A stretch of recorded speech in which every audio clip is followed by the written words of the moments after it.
Hey, Marco, you ready to do the totally awesome, coolest show ever? For the 10s watching live and the 100s watching at home, Rennavision probably brings to you the totally awesome, coolest show ever!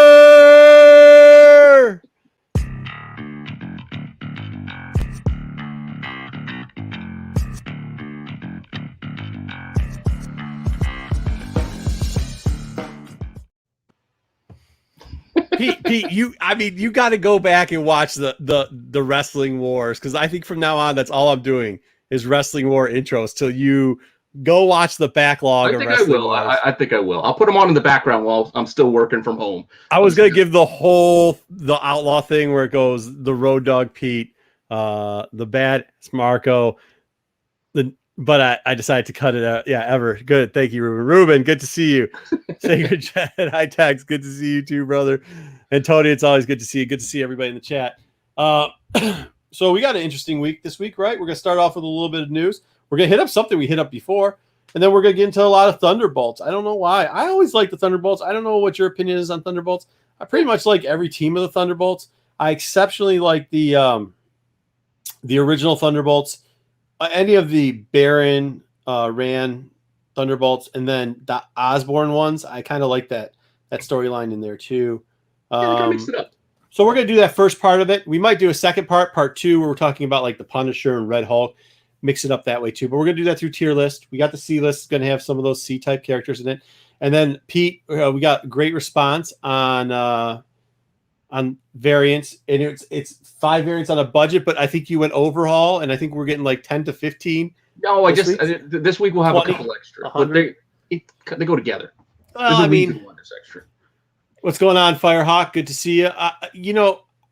Look, I like it. Whatever. This is us sitting back chilling. There's not really that many rules, so we'll just put together what we can. We'll try to get you through it. And what do we got to start off this weekend at your local updater, your weekly update? Oh, you want to go with the news? All right, let me hit the news.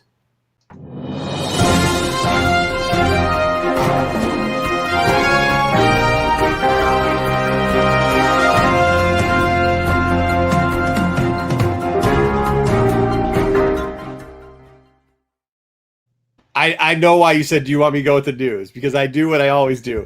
What did I miss, Pete? What did I forget to do? What did you forget to do? Pickups? Yeah, always. Oh, we can do it after the news. We'll do it after the news. Let's do the news first. I feel like I need paper. I should be shuffling paper. Yeah. I think maybe we'll add some paper. Add some paper in here. I'll add some paper the next one. Just go. All right, let's see what we have in the news today. All right, let's go. What do we have first? What are we talking about first here? We're going to follow up on Black Widow. Since we were talking box office last week, I feel like we kind of need to address this story that's going around of how massive the drop was for week 2 for Black Widow. I mean, yes, it did drop to number 2. Mm-hmm. It came in with 26 million in the theaters, and came in behind LeBron and Space Jam, which it is what it is. I mean, that's a good movie. Yeah, it is. Yeah, it always happens. Yeah. So, what are you gonna do, right? Right. But the narrative that's being pushed out there is just like this whole the steepest decline ever for an MCU movie, and yada yada yada, and piracy is really affecting it. But the piracy thing was maybe the funniest thing I heard. That was maybe the funniest. Okay, now let's just talk about what's going on here, right? And I understand what it is, but the National Organization for Theater, the National Association Theater whatever it is, NATO or NOTAO, they're out there and they're pushing out this narrative, and it's okay. I get it. They want to make their people money. But I started to break down some of the numbers and some of the funny things that I like. I'll talk about that privacy thing first, okay? They're like, hey, guess what the most downloaded thing on torrent was the week Black Widow came out? Take a wild guess. Black Widow. Well, no shit. That's literally what happens every week. Like this week, Space Jam is going to be the most downloaded thing on torrent. Just to let you know, I'm not a psychic. It just happens that way, and it's always been that way, pandemic or not. And then they get in there. The problem I don't understand if I'm with the theaters at this point is like, do I really want to get in a fight with Disney? Okay. Yeah. Especially over something as minute as this. First off, the rumor out there is something that they're not saying, but has kind of leaked, that Disney may, and I'm not saying this is true, but a lot of us thought it was a 50-50 split. They're saying that Disney might have given theaters a 60-40 to help them out. because they've been in trouble. Either way, if they're giving them 60-40 or if they're giving them 50-50, that's way better than they normally get. They normally get 35% on this.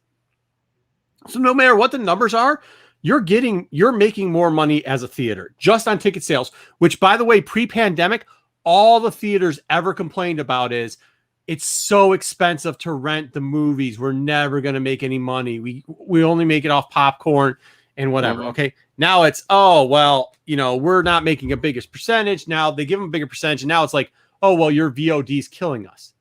So I decided to break down some of the numbers. First off, if we could get up with you have a slide on this, I think. I do got some numbers here. Okay. So they said it's the biggest drop off ever. Okay. What's their numbers say here? 67%. Okay. 67%. Ant-Man and Wasp was at 62%. Guess what also was at 62%? Spider-Man Homecoming, which, by the way, Black Widow's not a A-tier character last time I checked. Mm-hmm. Actually, leading up to this movie, there wasn't a lot of people that were like, you know what I really want? The Black Widow movie. A lot of people were going, why are they making You know what else movie? I want? I want to wait 2 years for it. Yeah, you're right. So for a movie that did come out, I just don't understand. I don't get it. Anyways, but that's not even that. So they said like, your overall revenue is going to be hurting from this. Like, you couldn't imagine how much revenue we could make if you didn't go POV. The problem with that is the money they made off of, and now they've also had people out there try to do hit jobs saying that they could be anywhere from 6% to 15% of the actual profits from that revenue being paid towards service providers for the Disney Plus streaming, such as Amazon, Fire Stick, stuff like that. Which even if that's the case, all the money they've made domestically, in 2 weeks, the profits are still greater in 1 weekend. And I know JJ's going to be here in a little bit and say worldwide, but still 1 weekend on POV, like 1 weekend, not 2 weekends. They didn't even give you the second half of the numbers. Like, they didn't give you any of them. And it is just hit piece after hit piece after hit piece. And by the way, every movie post-pandemic now has been doing the same thing. A 67% drop-off is the average that you've been having out of this. So I don't understand why they're trying to fight with them. I don't know why they're like throwing. I wouldn't start yelling at him. And I'm a bit of a box office geek, and 67% is steep for a movie like this, but it's not out of the realm of what a lot of this, happens. I mean, we're not talking about an 80% drop or 70, 75 like the old Godzilla movies or anything like that. Like, this happens, especially in this pandemic. I mean, Fast and the Furious 9, which is a huge franchise of 2, apparently, same drop there. Yeah, I think Firehawk and like guys, I think, or guys and maybe girls, I don't know, Firehawk and Joe. I mean, listen, I think we're all on the same page. Like, this isn't like, what are you complaining about? You're lucky. Yeah. You're lucky that you're getting any of this at this point. And by the way, I was telling Pete this too. Like, you know what? Pre-pandemic, the same amount of movie theaters closed the 6 months pre-pandemic that has post-pandemic. That's 2. I have 2 local closed and 2. So it's not like your business model was some great thing that was keeping these open and everything like that and making a difference. But like, Firehawk says, can't say I care too much about Black Widow. I'll wait until it's on Disney Plus for pretty much free is what he's saying. So he doesn't have to pay for it. I think you got to wait till October for that. Yeah. Oh, wow. Whoop-de-doo. I mean, no offense, but whoop-de-doo. Yeah. And Joe's got it. Can you get Black Widow movie after they kill her off in a fire? I know, man. Like, what are you complaining about? So I broke down the numbers, though. This is what I broke it down too, so that they get the bigger percentage of the share too, just on the rumor that they are, or the slower percentage, on the 50% percentage, not the 60%. And if you break it down per theater, you're pretty much looking at, and I did average price of $10, which we know. I don't know how many old folks are going into theaters and getting the matinee $5, $50, $6 ticket, right? Because tickets are what on average? Like, if you're not going to matinee, your tickets are probably $12 to $15, right? Don't forget, AMC has things like the A-list where you just pay your monthly fee and you go as many times as you want. So how does that factor in? Yeah, I mean, so on this is just the average, but on the average of $10, which is not anywhere close to like what it should be, but I'm just giving them all the benefits of doubt. They're talking about this. Get this. They're complaining that the drop-off, the 5% drop-off, equates to roughly 66.6 repeating, 66.7 if we round up. You know what I'm saying there? A little bit of World of Warcraft or whatever it is. a little bit of Jenkins. Anyways, all I'm saying is 67 people. That's what we're saying. A little bit of Leroy Jenkins on the math there, by the way, for all you old folks, all you old gamers. Leroy 66.6666 repeating. You know what I mean? 67 is round up. Leroy Jenkins. But 67 people per theater. That's what you're talking the difference is. What you're talking the difference is. You're going to crap. Disney said they were bringing it back. If I'm Disney right now, I'm looking at my stock prices, by the way, since the news of FOD came out in these last 2 weeks, going up. It has directly been linked to it. And I see theaters complaining about me and my profitability still going up, and you're going to talk shit about me. Okay, not smart. Yeah, not a smart move. So I don't know. I thought that was kind of what we thought it was going to be about. The piracy thing was the biggest joke, though. Yeah, I couldn't believe they went that route, dude. Whining, but what are you going to do? And I like theaters. People, I like the theater experience. I haven't been back, but I am looking forward to it. But I don't know. It's just this pissing and moaning about everything is just ridiculous. Yeah, I mean, this is me and Firehawk are cut from the same cloth because I did actually go, but I was one of those people that would go to the matinees. I'd take a day, I go to the matinee because I own a business. So the one good thing about it is like you can't always do it, but every once in a while you can take some time to yourself in the middle of the day and go watch a movie or do. That's what I was going to do, but apparently I can't do that now. I looked at the AMC's in my area; they only do 4 and 7 o'clock. It's like, wait a second, you guys are only doing 2 shows? Yeah, so they're not doing any matinees at this point. Yeah, so the 4 o'clock show is discount though. It's cheaper, but still at 4. Is it? But, yeah. Well, is it cheaper than $10? Because I got to readjust my numbers then here. So we're not doing 67. We could be doing as low as 50 or 42 more people in the theater in a 2 weeks in a whole week span. We're talking. That's 42 people, bro. Like, no offense, but like that's not a lot of people in the grand on all 50 states. That's not a grand scheme of things, dude. They're saying like, oh, well, we don't know how many people are sharing accounts on Disney Plus. Like, really? I'll tell you this, it's a decent amount, but it's not like Netflix where everybody's got that account. Everybody's got it. I'm the only person paying for Netflix, I found out.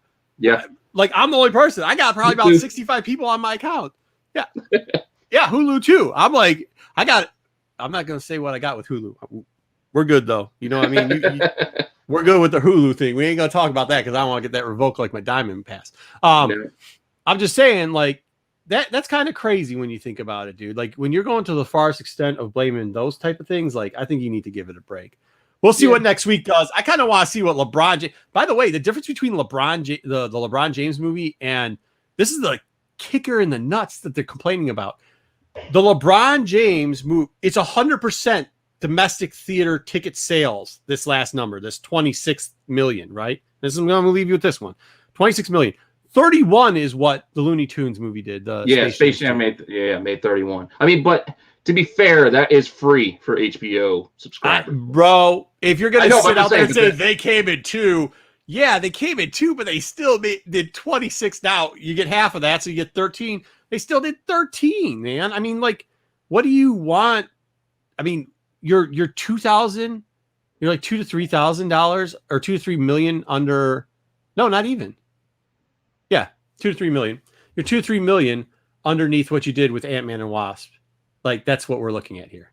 And you're still overall. It's relatively the same. Yeah, you're still overall ahead. So, like, I don't know. Did anyone ask for a new Space Jam? No, I did not. But it looks bad. Yeah. Well, I don't quite think. I'll just put this out here. I do look at the analytics of our show, and I'm not quite sure Space Jam is guaranteed for us. Like men between the ages of 30 and 50. I don't think that's the target demographic for Space Jam. I think it's for little kids. Was Bill Murray in this one? Probably not. If he wasn't, no Bill Murray, then I have no interest. Is Michael Jordan either, or like? I can't. Are they gonna well, who knows? It could be a surprise. Yeah, okay, let's not ruin it. They should pay you to watch the new Space Jam, Joe. Come on, give it a break. All right, what do we got next? What's next in the news? I got one little follow-up since we're talking Black Widow. There was just this little thing Kevin Feige had. It's on an interview somewhere, but he basically says we're going to find out whether Yelena Belova was, I guess, snapped during the snap, and we're also teases we may get more Red Guardian, which I'd like to see. I liked his portrayal. I thought it was fun. I thought he was funny. Does anybody care if Yelena got snapped or not? Is that that's unimportant. Yes. Okay. Who cares about that? Yeah, I'm glad nobody cares.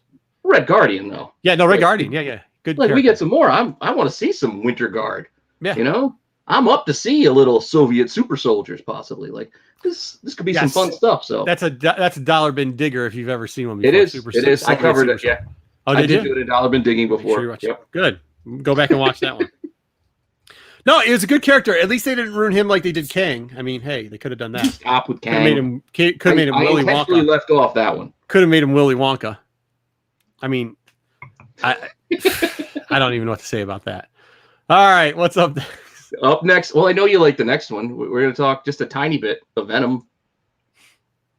Yeah, you know what though? Okay, yeah, leaked the promo, reveals first look. I know, but we knew it was her because she shrieked in the trailer anyways. Like, yeah. I mean, and they kind of been leaking this the whole time that she's going to play it, but they gave her the face paint too now, and they kind of grainy videos.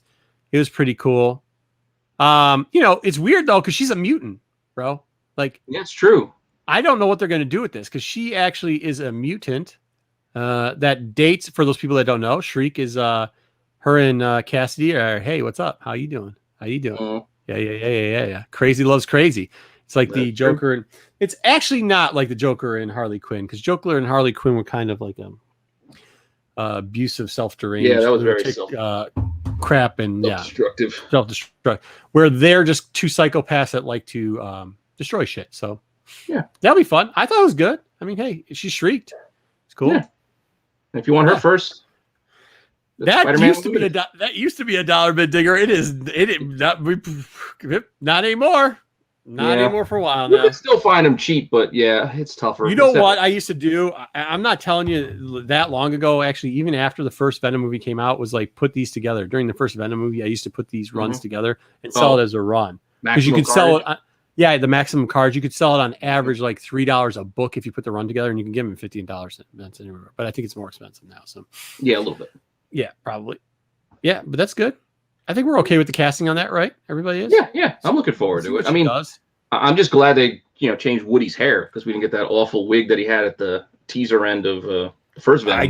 I do. This is what I'll say though. Like, I'm still not 100% sold on the Venom Eddie Brock playing back and forth, like the kind of buddy comedy thing, the odd couple kind of thing they're trying to go with. You can't eat Miss Chang.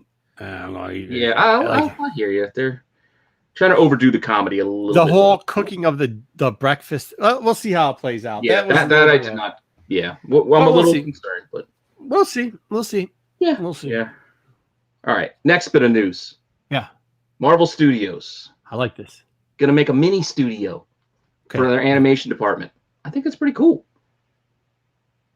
I'm looking forward to more possible animation stuff from them. Like, especially like on Disney Plus. Like, give me some more animated series. Give me some Marvel version of like a Bad Batch that I could look forward to. Like, What If will be cool, but I'm still kind of like, meh. Have you watched any of their post 1990s X-Men stuff to present? I tried. Marvel, I've tried. I've gotten a bunch of gifts and like those movies they did, like the little DVD movies you would get, and they come with little figures. They're not great. I'll tell you this, they're not good. They weren't great. You could see even the Ghost Spider story where they had both Spider, Squirrel Girl, and all that. It's almost there, right? It's almost there, but it's not good. And then when you see DC just killing it, or you see even the Star Wars wing killing it. So now I hope that's what they do. I hope they do something out like that, and I hope they have a little promise because I know the next one you're going to talk about, and hopefully, I mean, I think this is a character. I don't know if this is tied in with this new studio or not because this was starting to get made already, but I'm just kind of linking the ideas together. Moon Girl, like maybe. Yeah, I know, but that's how. Remember when they started with the Mandalorian too? That wasn't supposed to be shot the whole way like that. They just started to do it because they had what's his name, John, in there, and that's what he kind of wanted to do. And then it turned into the new format of doing all their shows. Pretty much, they're moving over to the Marvel way too now for doing that. Some of the Loki shit too. So I think this is great. Like if Moon Girl comes out a winner, honestly, even the stuff. The problem, I will say, the gap problem is this. And I know we were talking about Space Jams and we were kind of joking around about like who's it actually for. But if you try to watch their kids stuff, Marvel's stuff directed at kids, it's not good. Like the kids don't even think it's good. It's just not good. So if this thing comes off, which it looks like it has a little bit of potential, and for kids to actually like something, that'd be really good. It really would be kind of cool, because as my wife said today, without even knowing about this, she's like, hey, you better do something because your kids are starting to become DC kids, because they watch superhero girl, DC superpowered girls or something. And, yeah, superhero girls. And the Lego thing that they do for DC is better than the. Yeah. Well, that's what I'm hoping for, but not that. But I'm hoping like Moon Girl will get a little bit of that Teen Titans, like Teen Titans Go kind of, action going. Give me some irreverent nonsense. Like, I don't know. No, I hear you. Yeah. I hope they do something, even like across generation though, not just like, but not just for like, they need to do something for little kids, because right now they got those Yumis or whatever, or the shorts. Their shorts actually aren't bad, but the problem with the shorts is they're all shorts. They're no parent wants to sit your kid in front of the TV for the 15 minutes they get to watch TV and have to go next one. Like, dude, put together 15 minutes or something to that effect. Yeah, well, that's the problem with I don't want to say the problem, but with the animation these days, like they used to make it so adults could be entertained by Looney Tunes. It was for kids, but there were things in there that wasn't for kids that wink and a nod adults would get. They don't really do that much anymore. I think just because there's so much content out there. Like, come on, we had Saturday morning cartoons. We specifically had to get up at certain times of the day to watch cartoons. Now, cartoons are on specific channels nonstop, not counting streaming. You can stream whatever you want, whenever you want. Yeah, but still, if you're going to do it, you should. I mean, have you looked at look at Marvel streaming, like what they're offering? It's not, it really, like, check it out from the 4-year age group to like probably the 11-year. There's nothing there. There literally is nothing there. I'm not even talking about like hey, we're at college and we're on the flipping, whatever they call it. The old, what those things are called. What are those things called? The little bed things that you plop down when you need to. Futons. Like on the futons, eating our oodles and noodles and stuff. I'm not even talking about that. Like, just out of our mind, need something to watch. I'm talking like just for that kid element. It's not there. It really isn't with Marvel. So I think you're right. I hope they do something with it, because it's the future, and that would be good. Yeah. All right, let's move on. Mm-hmm.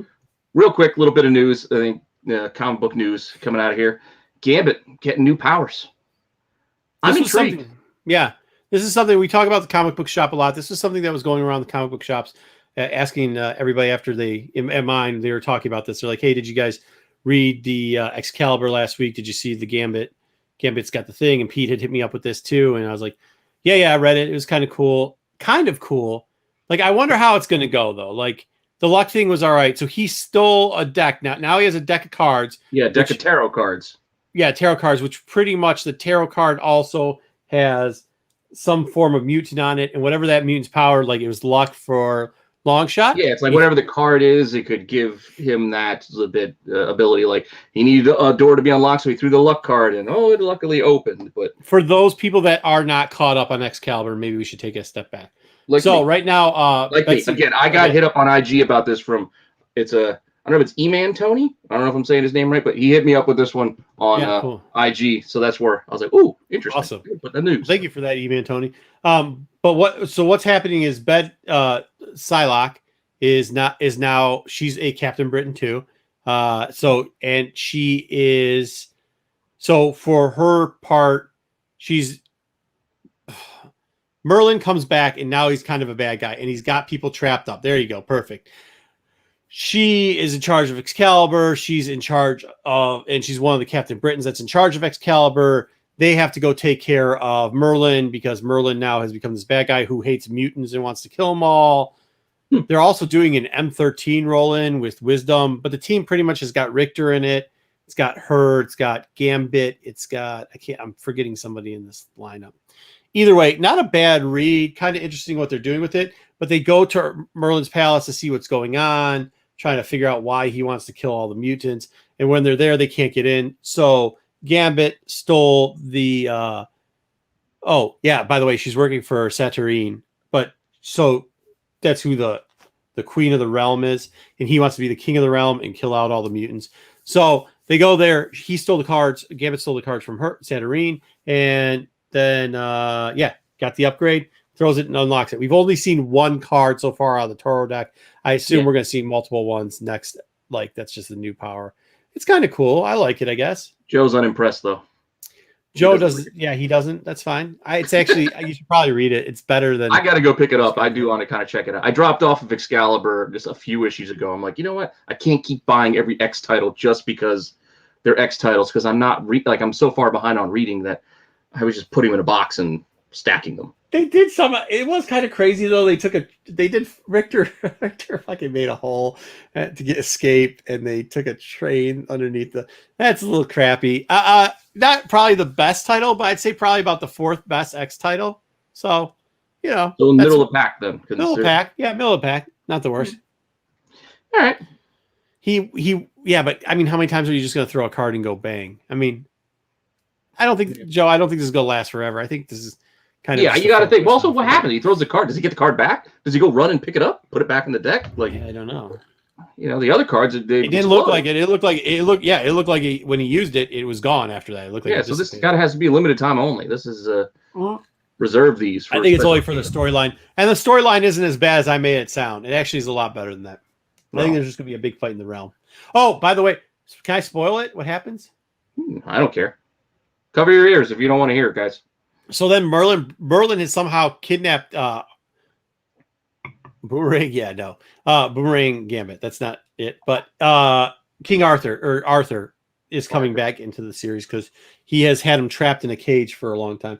So I don't know, man. I like Arthur. I like that type of stories. We'll see what happens. Look, I'm saying wait till it gets to the dollar bin and make sure you get your discount on it. I'm not saying it's the greatest storyline of all time. Put it at 4. I mean, if it's the 4th X book, that's like not a priority to pick up, right? Yeah, exactly. Your dollar bin point is on point. The LCS overstock. This will eventually be 1 to 2. This will be one of them. Yeah, this will be in there. Absolutely. That was going to be it. Who was it again that gave us the tip? From the news, but I still got more because shout out the guy who gave us the tip again. What was his name? Yeah, I think Eman Tony. Eman Tony. Thank you, Eman Tony. I don't know if I'm pronouncing it properly. Massive Collectibles. Good to see you. JJ Maxwell finally showed up. But we got news drop like at the end of the day today, so I had to throw it in. So otherwise, we're going to be done with news. Throw it in. Let's see what we got. She-Hulk casting. Is this a J. Crew commercial? No, dude, he was in the Electric Company. He was in Sirens. I don't know if you watched I think it was USA. This comedy, like it was like ambulances and fire truck EMT guys. It was actually a pretty good show, but he was on that. I just remember him from that, and he was on Arrow. So this isn't a Banana Republic ad. This is no, it's not a Banana Republic ad. This is just dude just straight lounging. Okay, all right, good. But he's cast as somebody we don't know who. I have a hope. I talked about it in my Dollar Bin show. I'm kind of hoping it's Man Elephant. He cannot be Man. Come on, I mean, you take a J. Crew guy like this, you put him in a huge elephant suit. How would you better than that? Rhino and Giovanni, yeah, like I said, because the original Man Elephant, it was like a suit that this guy built. So, like, Rhino in the Garfield Spider-Man movie, it's a suit. No, I don't think. Keep an eye out for it. If you want first Man Elephant, there you go. There, the Hulk 17, first Man Elephant. That's got to still be $1 book. That has to still be. You can find it, but you can also find it for a couple of bucks in the back issue bin too. Really? Not expensive. Right. Not expensive at all. Did he steal Zac Efron's headshot? I don't know who Zac Efron is, but I assume it's a J. Crew. You don't know. Did you see the Rock Baywatch movie? Yeah, sure. It's terrible. He was the young guy in that movie. Yeah, he's pretty terrible too, then I guess. All right. All right, and our last little bit of news, more casting again. It just kind of dropped the end of the day. Leslie Grace, who I don't really know all that well. I think she was in some recent stuff, but she's going to be Barbara Gordon in this HBO Max movie. So she's Batgirl. Nice. That's fine. She's Batgirl. I think it's cool. Are we excited for Batgirl? Hopefully. Could be now. Yeah. Me too. I'm definitely more intrigued now. Oh, yeah, absolutely. No, I mean, I hope they do something good. Like, that's it. We've all been waiting for DC. And don't give me that crap about the Snyder Cut. We've actually been waiting for them to actually do something really good. And hopefully this is it. Because isn't her dad the dude from... what's that TV show? Westworld? Westworld. Yes, that's what I was going to say. Anybody starts complaining why Barbara Gordon doesn't have red hair or why they change things, like it fits this current universe because Jeffrey Wright is Gordon in the what's his name? The Twilight guy. Robert Pattinson. The Robert Pattinson Batman movie. Oh, so that's got no hope. But I mean, maybe this will be better. What? I'm not talking about the movie. I'm just saying the idea of the universe. Yeah, no, that's good. Okay, cool. Yeah. What's happening? Is that other one with the red hair? Is she doing anything, or did she get canceled already? What one? The other Batgirl with the red hair. Oh, that's Batwoman. Yeah, I don't know what's going on with that. We don't know. She's not dead yet. Yeah, the Kate Kane or whatever they decided. Yeah, I have no idea. I was disinterested from the jump on that one, personally. Aren't we getting Babs in Titans? But isn't it a different Babs? It's a different one, right? Different universes, I guess. And different. So this is what they're going to do. They're going to try to probably put out all these universes to see which one actually works, and then they're going to go with that's going to be it. Not a bad idea, to be honest with you. They're so bad at doing this stuff. Like, why not just throw all the shit up against the wall? And if any of it stinks, if any of it sticks, call it a day. Keep that one. Yeah, that's a good one. Yeah, Crisis on Infinite Earths. You pull it together. You pull all the stuff that works from all the different pieces, and you roll with it. Yeah, I know, but it's kind of like something's got to stick, Joe. I mean, something has to, right? You would hope, but I don't know. I don't know. I'm worried. I will admit, I don't even worry about him anymore. It is what it is at this point. I don't. What are you going to do? All right. So is that all the news? That's a lot. That's all the news. So real quick, just going to run through the LCS report just because. Oh, LCS report. Yeah. Yeah, we still got to move on, and we still got a lot of stuff to do. A lot. But for the LCS report, I'm still trying to help out my buddy at Comic Relief. Again, bonus entries. If you follow him on IG, you can get that for my giveaway. So that's why we're still trying to help him grow his online presence. So go give him a follow.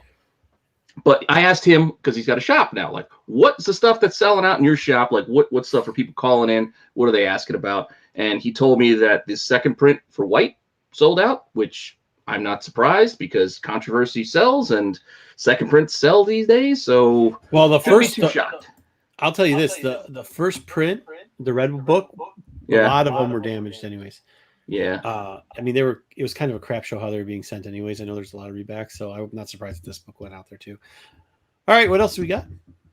This one was a little surprising. He says this one has the last couple of months has been selling out, not day of, but by like Thursday night, he's been selling out of his Usagi Yojimbo's, which he's ordering enough to get the incentive, the 1 in 10. So I'm just still surprised that there's 10 people grabbing this regular title these days. Like, it's just interesting. It's not all pull boxes. I mean, it's out on the shelf and people are like grabbing it. Like the randos are pulling it.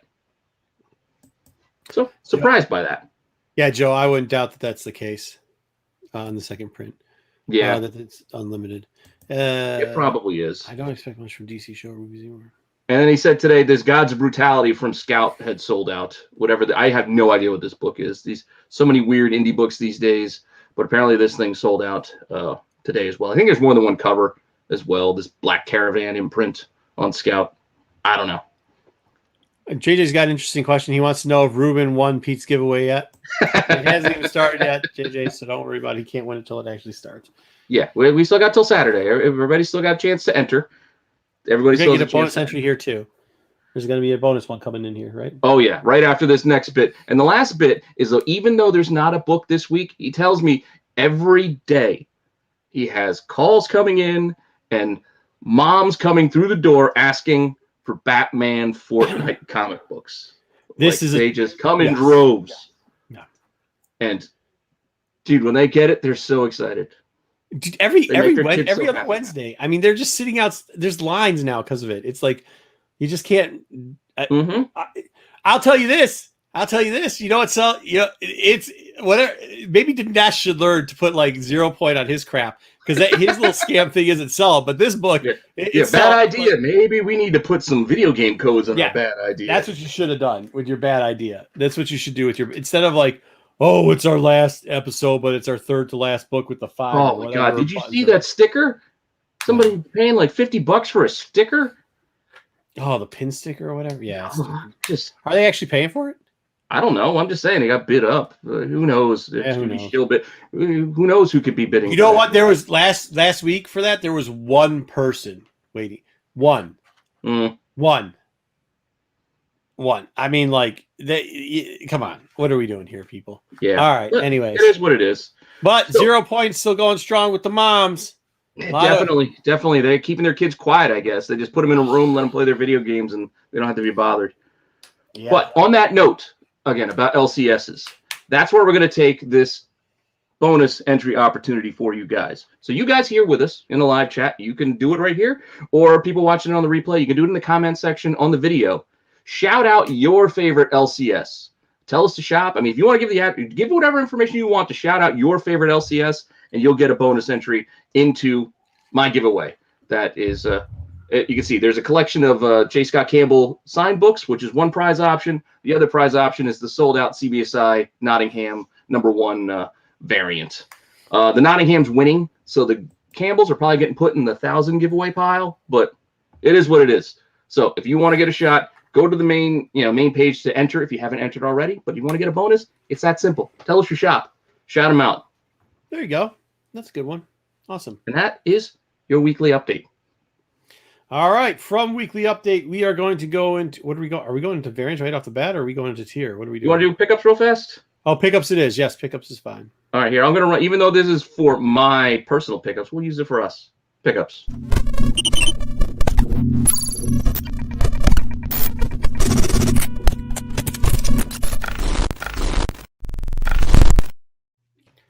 Wow, I got to turn the volume down when I... That one's a little loud. Yeah.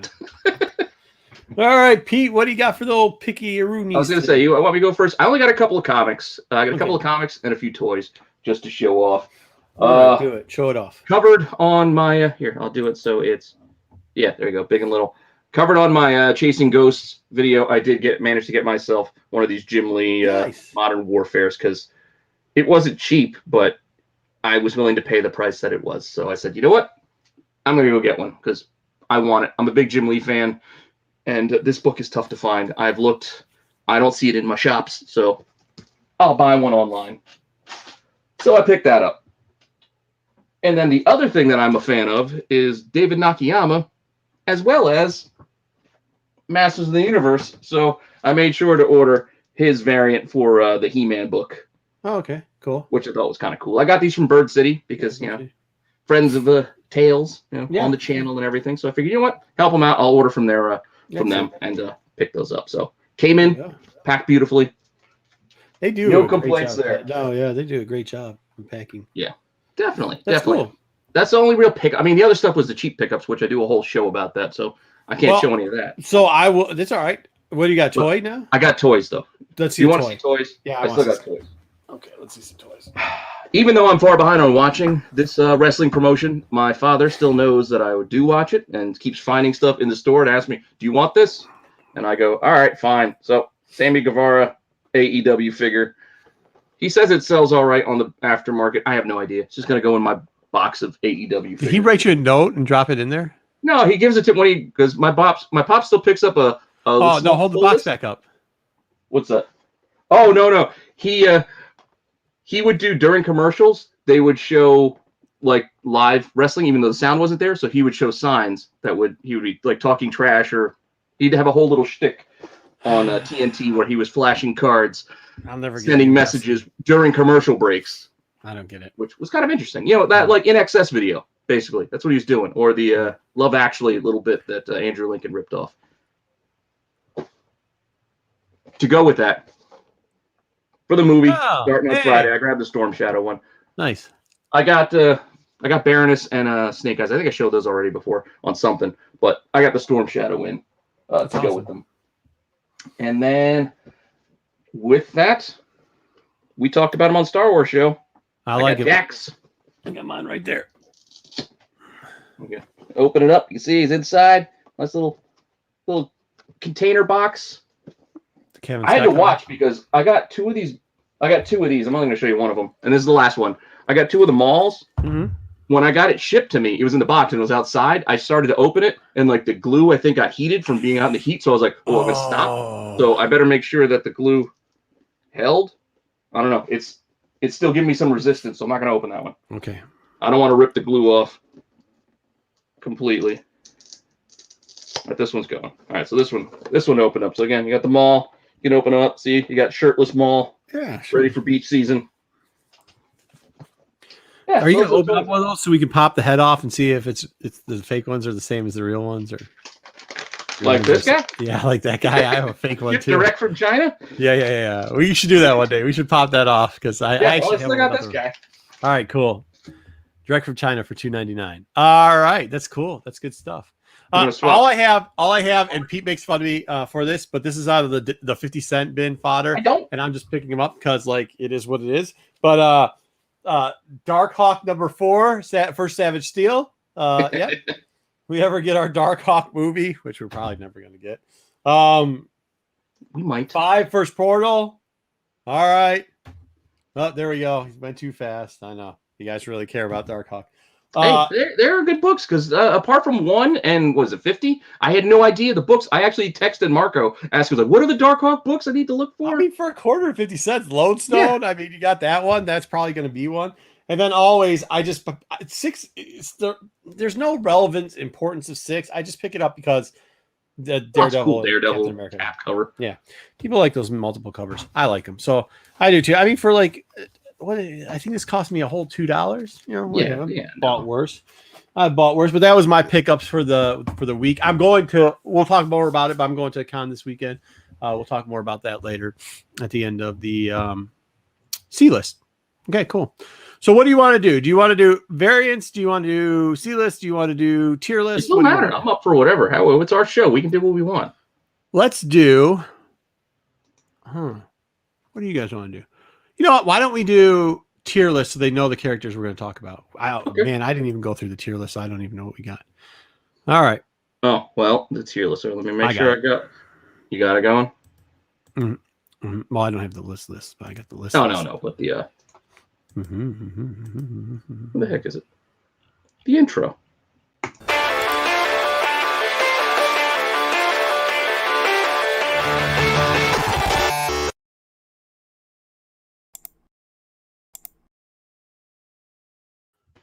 All right, so we're going to go over some of the characters since we've got a lot of comic book stuff coming up. We've got, I think, both are around it. We're going to do a variant for the first probably 140 issues of somewhere around there. 127, somewhere around there.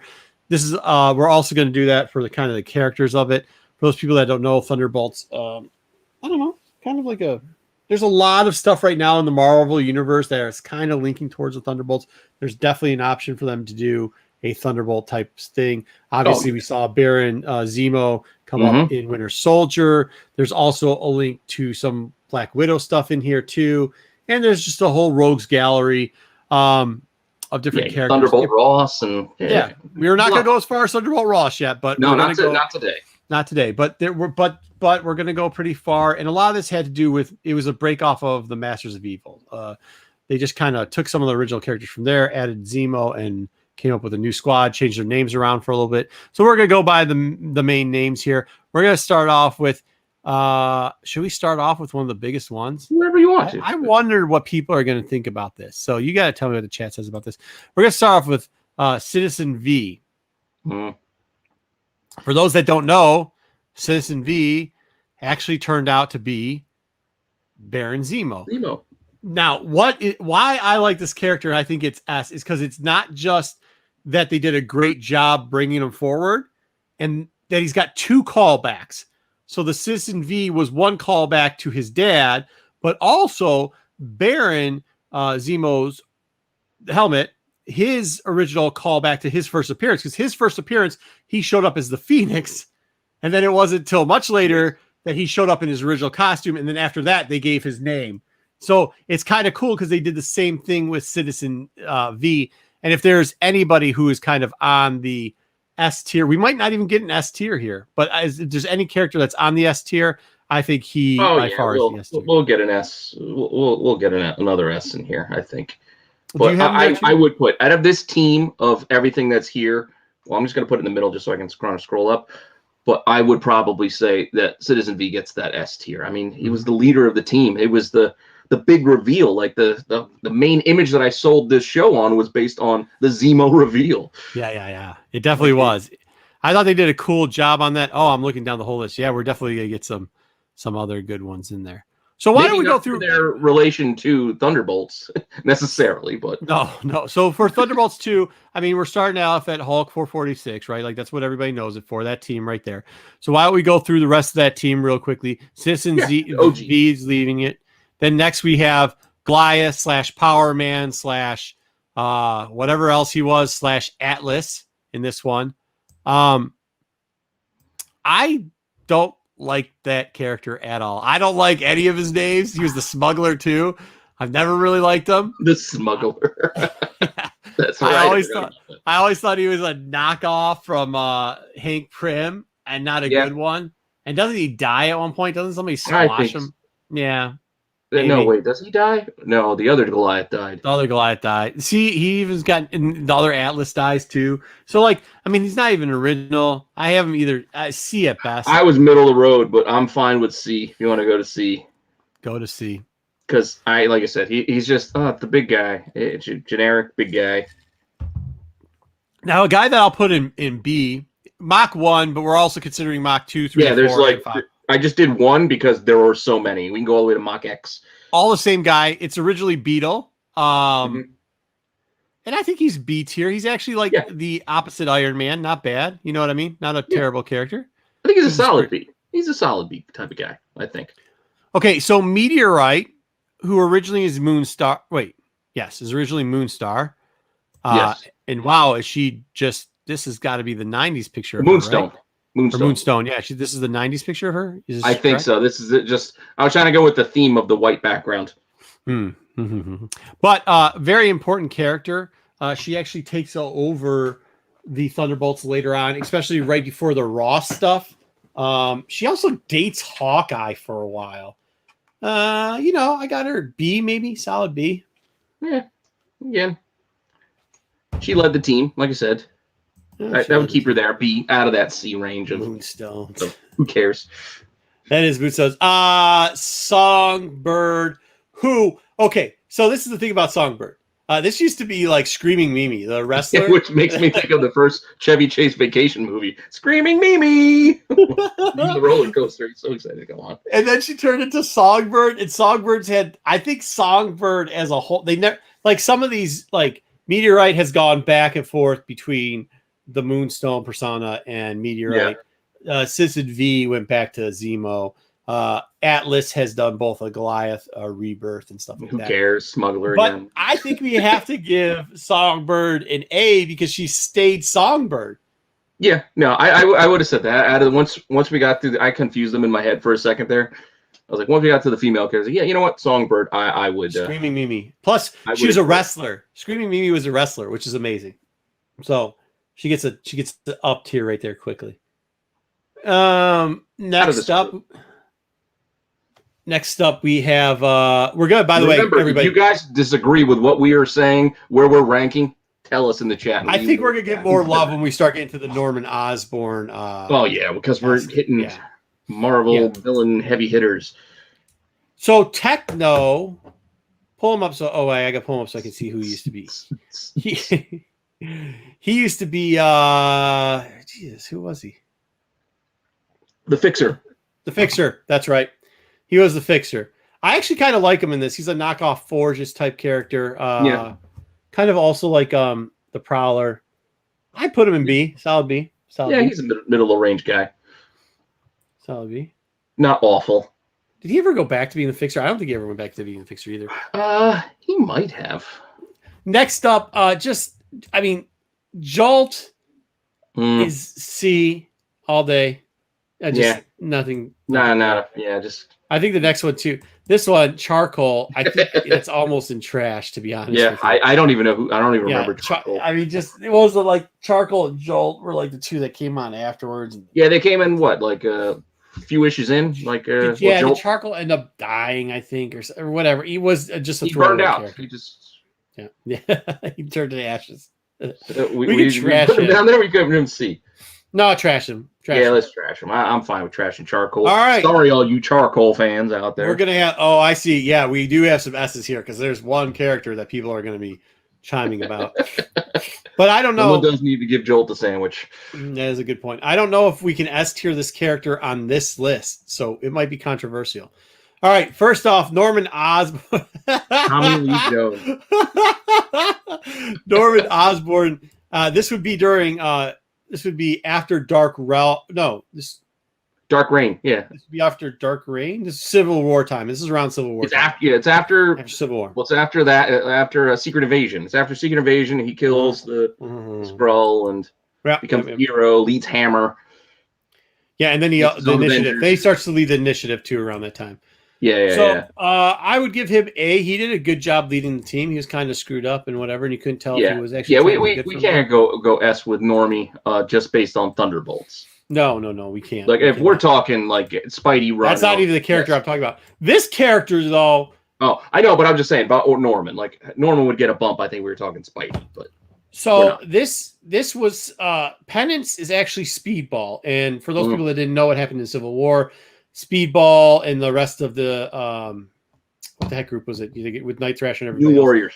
Yeah, New Warriors. They were like this. Supposed to be like this. They wanted to get all on videos, kind of like us, like YouTubers early on. They were doing their own reality show. They were doing their own reality TV show or whatever, and it ended up causing somebody to kill a whole town. And he put on this penance suit to do penance for that.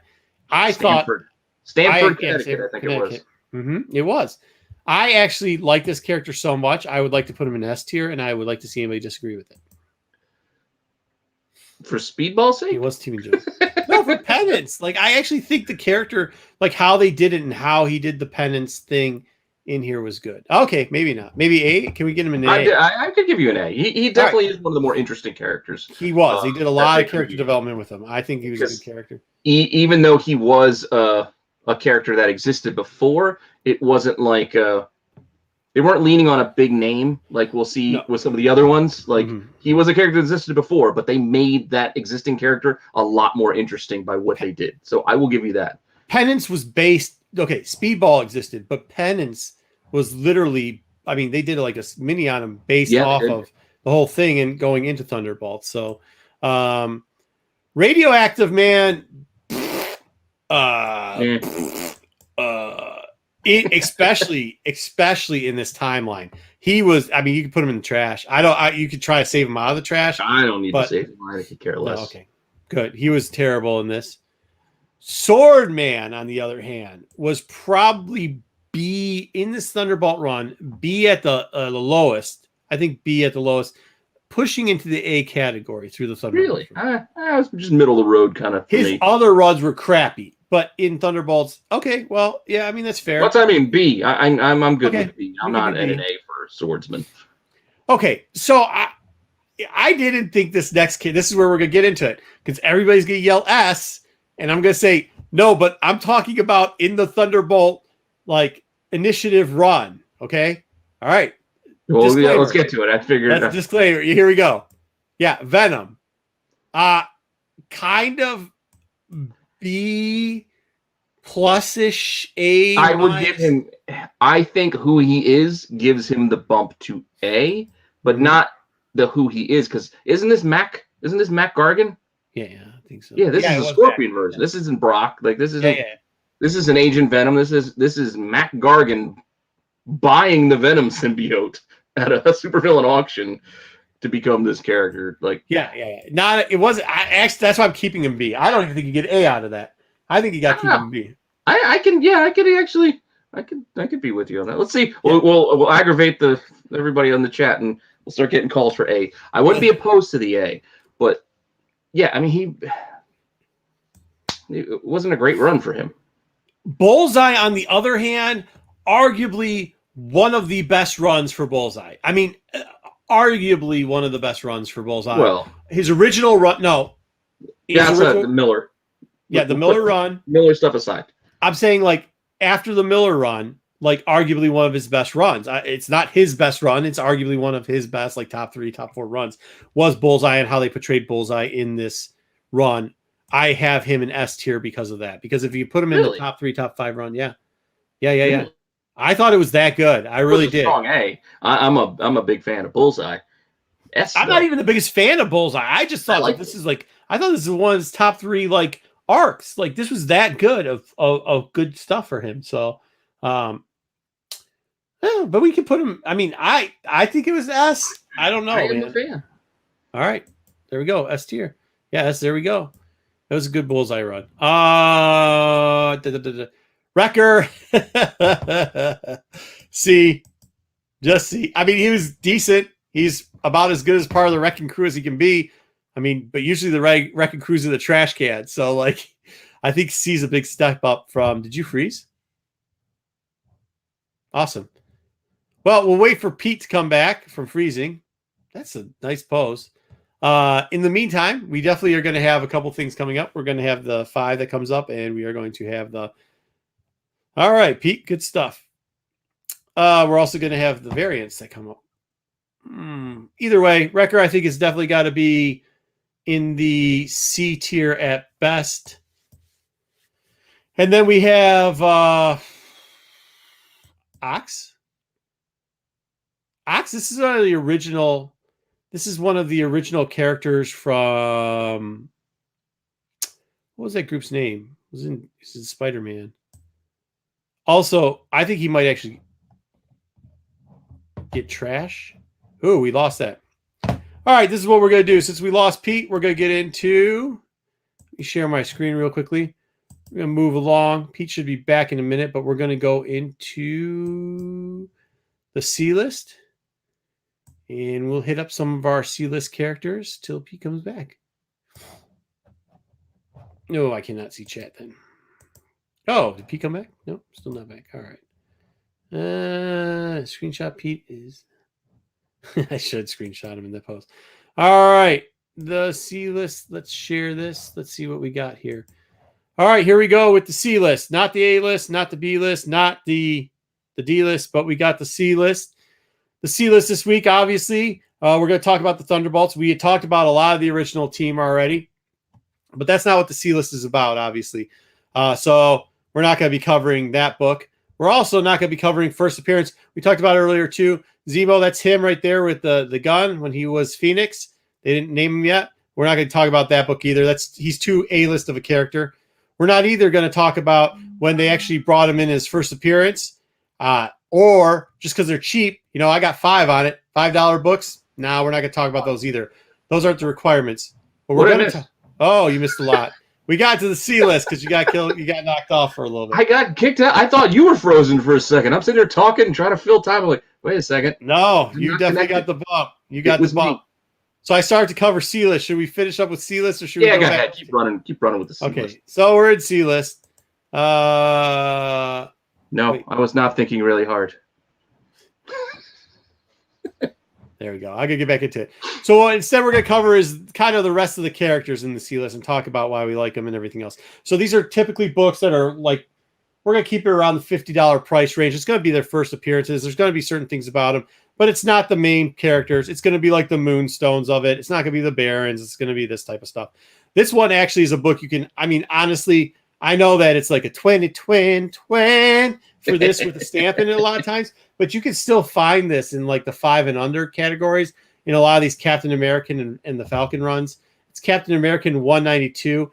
It's her first appearance. Now, this is going to be a little bit confusing because there was a Moonstone ahead of this, but the Sofin one, this is it. It's 192. It's not 191 or 190. It's this one. It's usually around $20 for this book. In higher grade, you can get a pretty good grade for $20, but you can still find this. I mean, it gets passed over a lot. It's not it's not an app's not binging this book all the time or anything like that. Next up, really cool book. You got Beetle when he's really the Beetle. Also, a cool Loki cover in it. A little bit more expensive than the other ones, but you also get him on the cover, and he's fighting the Human Torch.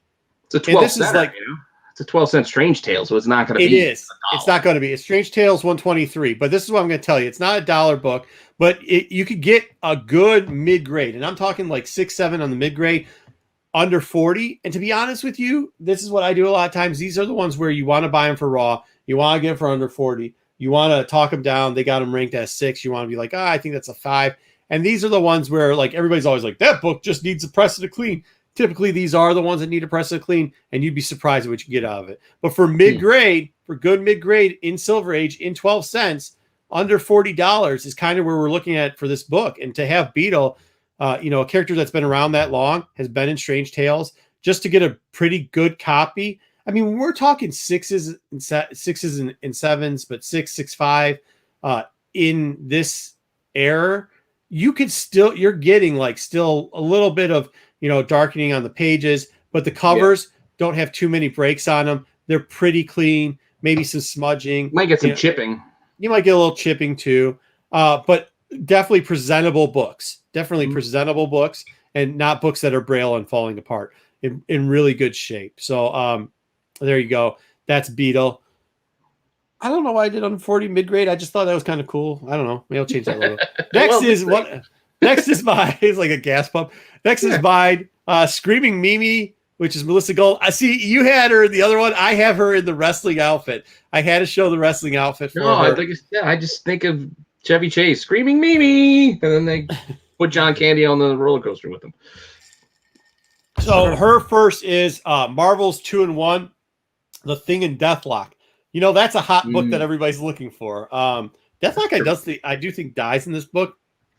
Really, I mean, great shape. You could get it for 20, but realistically, you could get this book for $5 in pretty darn good shape. All right, like just do some research and find it at cons. You can find this. Sometimes you can actually even get this is like one of those things you'll find out at like a flea market where they'll have like 10 copies of it because it's just like stacks of Bronze Age, just like back stock that somebody found in a storage locker. Right. Like that's the kind of thing where you'll find a book like this. By the way, it's also her first cover. If you could see next to Deathlock, she's wrestling in the match. So there you go. Oh. Yeah. Did you see that? Sorry. I should. Yeah, I did. Yeah, that's her. Yeah. There you go. All right. Pressure Creel. Or that's the name. Yeah. Next up, we've got Strange Tales 141. A crazy Nick Fury cover, which is great. And this is the Fixer, who then becomes Techno. And this is another 2020. I mean, you get in this 2020 like this thing. But this thing is interesting about these Strange Tales ones. As much as I say 2020 is where kind of like the prices, we want to be under that, right? So we're looking at this at like the $12 to $15 range for a good copy of this book, especially if you're going to be doing it at shows, which is kind of what this is about. But I just wanted to give you guys, once again, this is what it looks like. You guys see this one around there. As long as you're not spending over 20, you're doing pretty good on this book. It's a different mentality and a different collecting idea. Like this isn't modern day. This isn't moderns where you're getting 9/8 off the shelf. Like you definitely have to look at condition more and really work on price. Like and open it up. By the way, going back here, do note that this has a Marvel stamp in it. It has Rawhide Kid in this Captain American, the worst possible stamp you could have. You do worse than Rawhide Kid. I don't know. There's not many that are worse. Not many, but you can. So make sure you're checking it for that. You know what I mean? And a lot of these do have jewelers in them too. So you know. Now the next three. The first one is Power Man. That is Atlas and Goliath. It's his first one. Obviously, it's a 12 center. It's not a tiny book, but a little $50. $50, you could get a really good copy of this. It's not a hugely. I mean, for being an Avenger 12-cent book, it's not that expensive of a book. Where did you get that Conehead currency? This is off of a TV show called Less Something. It's like it was a YouTube show, and then okay, I got you. An Australian-based show, and a guy goes, "I'll give you $1," and he goes, "How about $50? $50." It's like an alien that gets kicked out, and his brother's his arch. Long story. That we're not gonna get into. Next is that's the Avengers 21 is when he's first Power Man. Next we got Peter Parker, Spectacular Spider-Man. That huge seller. Now I'm gonna give you the high end of this one right here. The high end is I'll buy that for $1 because you can definitely get this book. Number 49 for Peter Parker, the Spectacular Spider-Man. I'll buy that for $1. You can definitely get that for $1. That's not hard to get for $1. That's the first time he is the smuggler. The smuggler. It says it on the cover too, guys. So if you guys are looking for this book, you can get it. It says that's an easy way to remember. I mean, actually, the one good thing about a lot of his first name appearances and time appearances is Power Man. It says it, introducing Power Man, and the other one is The Smuggler is written in red print. So hopefully you can get it. I think there's a jewelers of that one.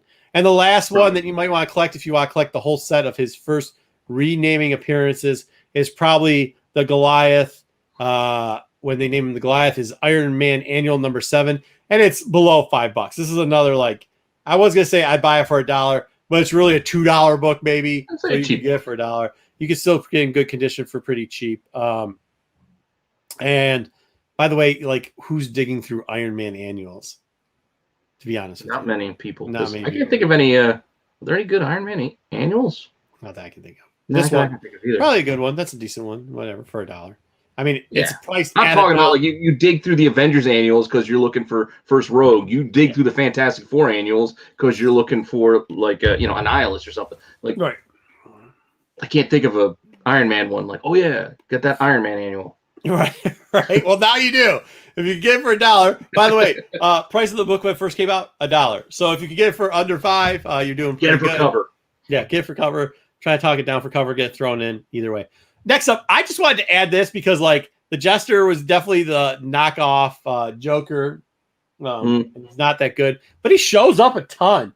Jonathan Powers has been around for a long time, and to be honest with you, how Daredevil, no matter if their show does good or whatever, these books, like the 50 under 50, dude, they're crazy what you can get for Daredevil runs. Just so you know, Daredevil 42 is still his first appearance. And what would you think, like, a good book in here would be? The high end for this book, by the way, I'm giving you a high end price for this book, like raw. This one, I would have guessed just on that 20 twin. Yeah, range, you see a lot of it. 50 is probably like the highest end. You're gonna get this for a high end raw copy of this, which is up because it's not. It usually is like 12 instead of 20 twin. But yeah, we're buying at 20 twin. I think all day at 20 twin for high grades of this. But 50, if it gets up to 50, you gotta start chewing your knuckles and make a deal because that's a little bit high. But I mean, that's market. It is what it is. Next up and last up, because I told you, as we saw on the list, that I do really like this character. I think it's S tier, even though other people don't. Surprisingly, for how much play this character's gotten and how many times they reimagine him and do everything else, Robert Baldwin as Speedball. His first appearance is in the supersized annual, The Amazing Spider-Man 64. And maybe it's because people don't dig through this. I mean, it's a Spider-Man and a Daredevil cover. And it's his first.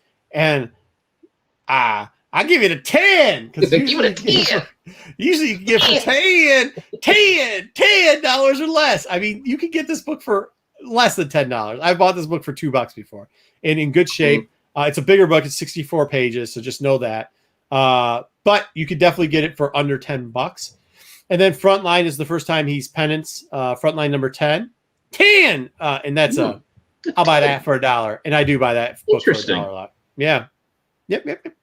So there you go. That's the C-list. C-list. Some of these are C-list prices, and some of them are just C-list characters. I definitely think they're C-list characters a lot, but that's it. Speaking of that, I'd already said this. I'm going to Gem City this weekend. I am leaving on Friday. I'll be in that lovely state of Ohio in Friday through Sunday. But stop by it there. If you do, go see my friend Brad.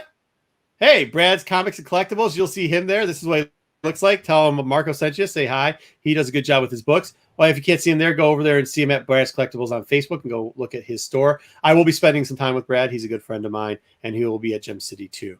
So that is the cover of the C list. I'm going to stop sharing that, and I guess we can get back to our tier list now at this point. All right. I don't even know because, again, I thought you froze. Just pull it up. No. Oh, hold on. I got to share the screen. Silent Phoenix, yeah. I thought Pete was just thinking really hard. I like all this. All right, so where were we? I actually went through. We were at Billy Bob as my hero with a 10. Billy Bob, 10. What's going on, Eric? All right, so we were at Wrecker, and I said it doesn't matter if you're part of the Wrecking Crew or not. He's usually a trash character, but we'll give him a C in this one because they gave him some type of stuff. He's as much as you might not like the Wrecking Crew, it's still a whole crew. Yeah, well, he was the leader, kind of. He's the one you think of. That's the outfit you think. I can't picture the rest of them. Yeah, so put him in C. But speaking of Daredevil and stuff, what was the group that Ox was a part of? Remember, he was a part of that. Yeah, the dude. It was like they were like the. They were like the robbers from the Police Academy 6. Yeah. It was terrible. It was a terrible group. They had the guy with the whip. And then you had the guy, I think the guy with guns. What the heck is the name of that group? Oh, hey, what's up, Stick Boy? I know you're late, but it's good to see you too. Hey, everybody in the chat, by the way, if you could give us a thumbs up, we really do appreciate it. Helps out with that. Yeah, and tell us the name of the team that Ox was on with. He was with the brain smaller guys, guy with the whip, and I think a guy, one of them, maybe it was the guy with the whip who had the cowboy hat. Somebody had a cowboy hat. No, it was Daredevil. It's like Daredevil number 4. 3? I know what you're talking about, but again, all I can think about are the 3 goofs from. Anyways, he's trash. He's still trash. It doesn't matter what book he's in. He's trash. Throw in the garbage can. He was garbage at this. He was garbage at that. They didn't last that long. They were just getting their butts kicked.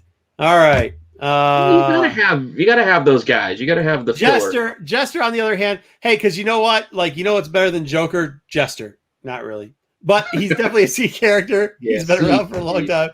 Give him the C. Give him the C. C is about the best I could do with Jester. They were not the village people. No, the enforcers. Thank you, JJ Maxwell. Ah, there you go. It was, and Ox was the biggest one out of them. He's actually the only enforcer. Yeah, he was the big guy in the enforcers. Okay, we did Jesters. Next up, Jack-O-Lantern. By the way, probably the best. I'm putting it out there. Remember, I'm going to say we're talking about the Thunderbolt. Talking about the Thunderbolt run. Talking about around the initiative and around the Rift. All right. Mm-hmm. Jack-O-Lantern was probably one of the best Jack-O-Lanterns there was during this. Is that really a high watermark for Jack-O-Lantern? No, but it gets him up until at least a B. I mean, he's a trash character, and they finally did something with him. You know what I mean? Like, doesn't that not give him? You're not even gonna give him B. You can give him C. All right, I'll give him B for. I think he had a pretty cool Matina cover somewhere in there. Matina did. Jack-O-Lantern's A for Stick Boy. By the way, follow Stick Boy. He's trying to do the whatnot thing coming up here. I heard he has some good stuff. So make sure you're watching him. Make sure you're watching our boy Steve Horn too. Steve Horn's doing some good stuff over there. So make sure you're watching Stick Boy on the IGs, and then go over to Bargain Comics and watch that too. Yeah, my Bargain Comics. My Bargain Comics. Yes, my Bargain Comics. Fanto. God, I wish it would be better. Fanto? It's Photon. Oh, Photon, I mean. What did I say, Fanto? I'm still thinking about how you're freezing. I'm watching every second to see if you freeze again. I'm fine now. I don't know what that was. We've had storms in the area earlier, so. Mm-hmm. So, what do you have to say about this character? Anything? Isn't this a Vel? Yeah, but not a good version of. And Captain Marvel, Monica Rambeau takes his name. I mean, you could everybody else's names. I could arguably say that. Or did he take her name? I don't remember. I'll tell you this: not good. Who wore it best? He didn't wear good in this run. I'll tell you that. I mean, if you could save him from the trash can, please somebody try. I'm putting care less about Photon in this. Speed Demon, no garbage. Yeah. Garbage. Yeah. It's hard to argue. This is very bottom heavy. Joystick was actually a C. She was a C. I'll give her C for this. Joystick was C. Yeah. For the name or for the Black Widow batons? No, because she's actually kind of BA in it. Yeah, she's kind of a badass. Teasing. Blizzard was junk. I mean, a lot of these were DC ripoffs too. Blizzard was garbage. Throw them out. Killer Frost? Yeah. No, not even Mr. Freeze. Mr. Cold. Captain Cold. Yeah, Captain Cold. Captain Cold knocked. All right, that's the list. There we go. We got through that pretty fast. Yeah, well, especially at the end, we had just a bunch of trash or C. Because he froze, we didn't go back and back. I think it was okay. Any readjustments before we move on? Does Venom or Swordsman get a bump up? No, I don't think so. No, that Venom could have got a bump down, to be honest with you. I mean, I think if people reread it, it was not a good Venom. It's probably the worst Venom there ever was. If Rob Liefeld wrote a Venom, that would be it. That'd be Robbie's Venom. Yeah, that would be terrible. I didn't mind the look of the body, but they gave it crazy tongue, too much floppy tongue. Bump Jack-O-Lantern. Yeah, Sticks Boy is just he's intent. Where's Jack at? All right, put Jack up to A. I'll give it to him. It's his best run. I mean, if he's not going to make A, if Jack's not going to make A in this run, he's never making A tier. Because he's probably never making A tier. Yeah, well, this is it. Because give Sticks him a shot. I'm a big fan of Sticks. You guys, all right, I'll give it to you guys. So until somebody else fights the other end and says no on Jack. All right, we'll post that.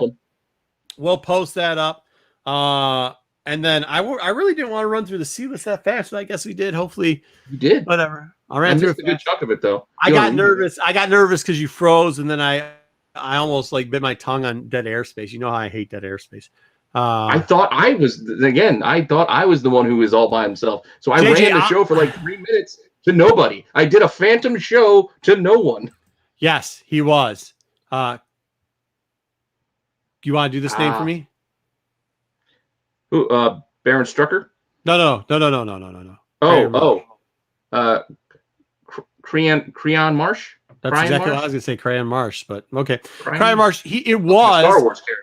It was Cryon Marsh, and I will say that they did a good job with, I mean, it was probably the best job they did with the swordsman was in Thunderbolts. With that being said, you know, that's what I'm saying. He had a nice little backstory in the Fraction run on Hawkeye. No, like he trained Hawkeye in the circus. Well, that's part of the run that he was in with this too. He was part of that run with Hawkeye when Hawkeye was in love with Songbird too, and the crossover before the initiative. I will say this, JJ, you're right. I would agree. I actually like the team as the team. This is the problem with the Norman Osborn team. All right. It fit very well as the side catalyst in the storyline, right? Well, they did a great job with it. With that being said, the characters that came through was Moonstone, Norman, Penance, which I think was S in it, which Pete disagrees, but that's fine. He was a big part of it. I mean, it really was, because his storyline was kind of linking all together, you know. And then you had like Bullseye in here. That's why Bullseye got so S tier. Like he was super S in this storyline. Then after that, you just had a roundabout, like, you know, some of them were fighting in the rift to leave, and then you didn't get it, and then they were getting excommunicated. They just had so many changing pieces between them. It wasn't. I think the run kind of lost its way eventually. Yeah. They started focusing on having those weird like magazine covers. Yeah, you know what I mean? Like the way that they were designed. Like, I mean, I can be talked up. I mean, Swordman could be talked up. I can't. I think Venom is at peak. I think he should be moved to C, to be honest with you. But besides that, I mean, like Wrecker wasn't. He wasn't part of the Wrecking Crew. Wasn't that good in it? Yeah. You know, I mean, none of them. The trash is full, though. The trash. I mean, it's debatable. I mean, Radioactive Man was really bad during that run. Like abnormally a terrible character during that run. Ox was like Wrecker actually should probably be in the Ox trash. Has never been a great character. Gotta be honest. Wrecker honestly should almost be in the trash for that run too, but we gave him a little bit of a bump. All right, well, fair enough. That's what it is. We'll post it up. It seems like a good one. It was a fun one. I know a lot of people don't know that, but you know, part of what we do on this Wednesday show is let you either reimagine or go back. And I hope you guys, if you guys never ran that initiative run with the Thunderbolts, get into it. You know, it's pretty good, and that's what we're trying to do here. It's cheap. You can find a good chunk of the Thunderbolts run in the dollar bins. You can. Or, you know, it gives you something to hunt when you're in there. Get thrown in with the rest of your crap, you know. Or, you know what? For all the people, you know, the signs of we look stuff up online, pack a couple of those books on top. Yeah, let him go. So by the time he's looking at the 10th book for 99 cents, because you looked at your phone or you looked at your notebook, by the time he's through the 10th one, he's not going to be looking up anymore. You're just good. That's all going in. It's not even going to be the 99 cents. He'll have to get past all of the lots of like 20 issues for $7. Yeah. He's going to have to go, Jesus, I can't even get what is this idiot buying? What is this? That's what I do a lot with those is like, if that's what I hear when I'm in the store, you're getting a lot of that dredge that I'll pull up that I just want to read. It's a good read. Apart from the read, there's some cool cover. Like the Thunderbolts, I joked about the magazine cover. Like there were some interesting covers. Like later in that run, there was a good. I think Matina might have done a couple covers. I think Marko Jurdovic. I don't know if I'm saying his name right. He had a nice little run on there. There definitely was. I just think like this between Dark Realm, like we were trying to cut it off around Dark Realm. I know we're gonna get into 5 budget and it's gonna go a little bit in there, but like the Civil War initiative and like the stuff leading up to that was actually good reading. Like, you got to remember, at the time in Marvel, it was about to die. Marvel was in DC's situation right now, where people are just like, what, early 2000s? Oh, so yeah, early mid 2000s. Yeah, like, yeah, 5-6 was coming around. They're just, nothing was hitting. There's no home run story, and then they come up with Civil War, and they just hit all this stuff at once. Like, and this was part of the revival of Marvel, shall we say? I think, you know what I mean. And then it hung over to 2008, and then they got the re, and then they started doing the new news. But besides that, all new news now, all new now, all new. But this is part of the bring back. Like, they started to have some good cover artists. Their variants were kind of, people were getting burnt out on certain parts of variants. So like, it was good to see like good stars doing variants. And you're right, you get some Delatos in there too. And actually, Delato and Venoms are. I always think Delato doing Venom stuff is probably some of the best stuff that he does. Yeah, I like his Venom, in my opinion, anyways. So check out for those. Try to grab some of those runs. Definitely, like I said, if you get into one of those stores, I know it's old signs that we keep seeing up on the internet all the time. I've seen that sign 6 or 7 times, the exact same sign.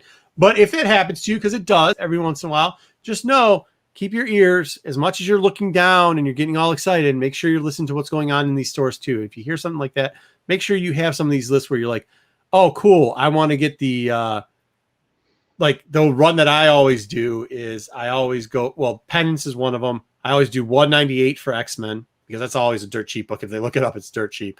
And then I used to, but this is getting more expensive, is do the Age of Apocalypse. But now some of those first couple books, the Chromium ones, are getting expensive, where it used to be like just fodder all the time. But you can still go into like X-Men and stuff like that. Well, no, X-Men charging up on the gimmicks, huh? Yeah, gimmick it up a little bit. And then when by the time they're done through the 5th, 6th book, they're just like, what else you got here? All right, here you go. Get out of here, loser. Yeah, if you just want to find some cheap books that you're going to dig through, yeah, do like the Captain Britain and the MI13s and the...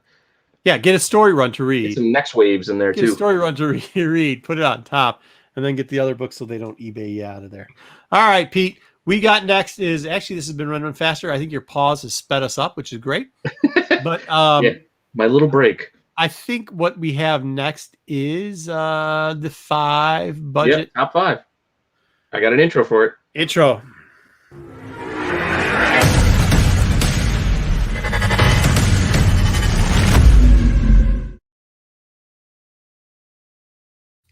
Bro, that intro is hot. It's sizzling. Our top 5 variants on a budget. All on a budget. You know us. We like the budget. Well, yeah, the budget varies. Well, I will admit that. The budget varies a little bit, but you know me. I buy cheap books. I'm mostly a cheap comic buyer, but again, these are our top 5 variants on a budget. And we're looking again, obviously, at Thunderbolts. Since we've been doing Thunderbolts the whole show, should you be that surprised right now that we're doing some more? Not surprised. You shouldn't.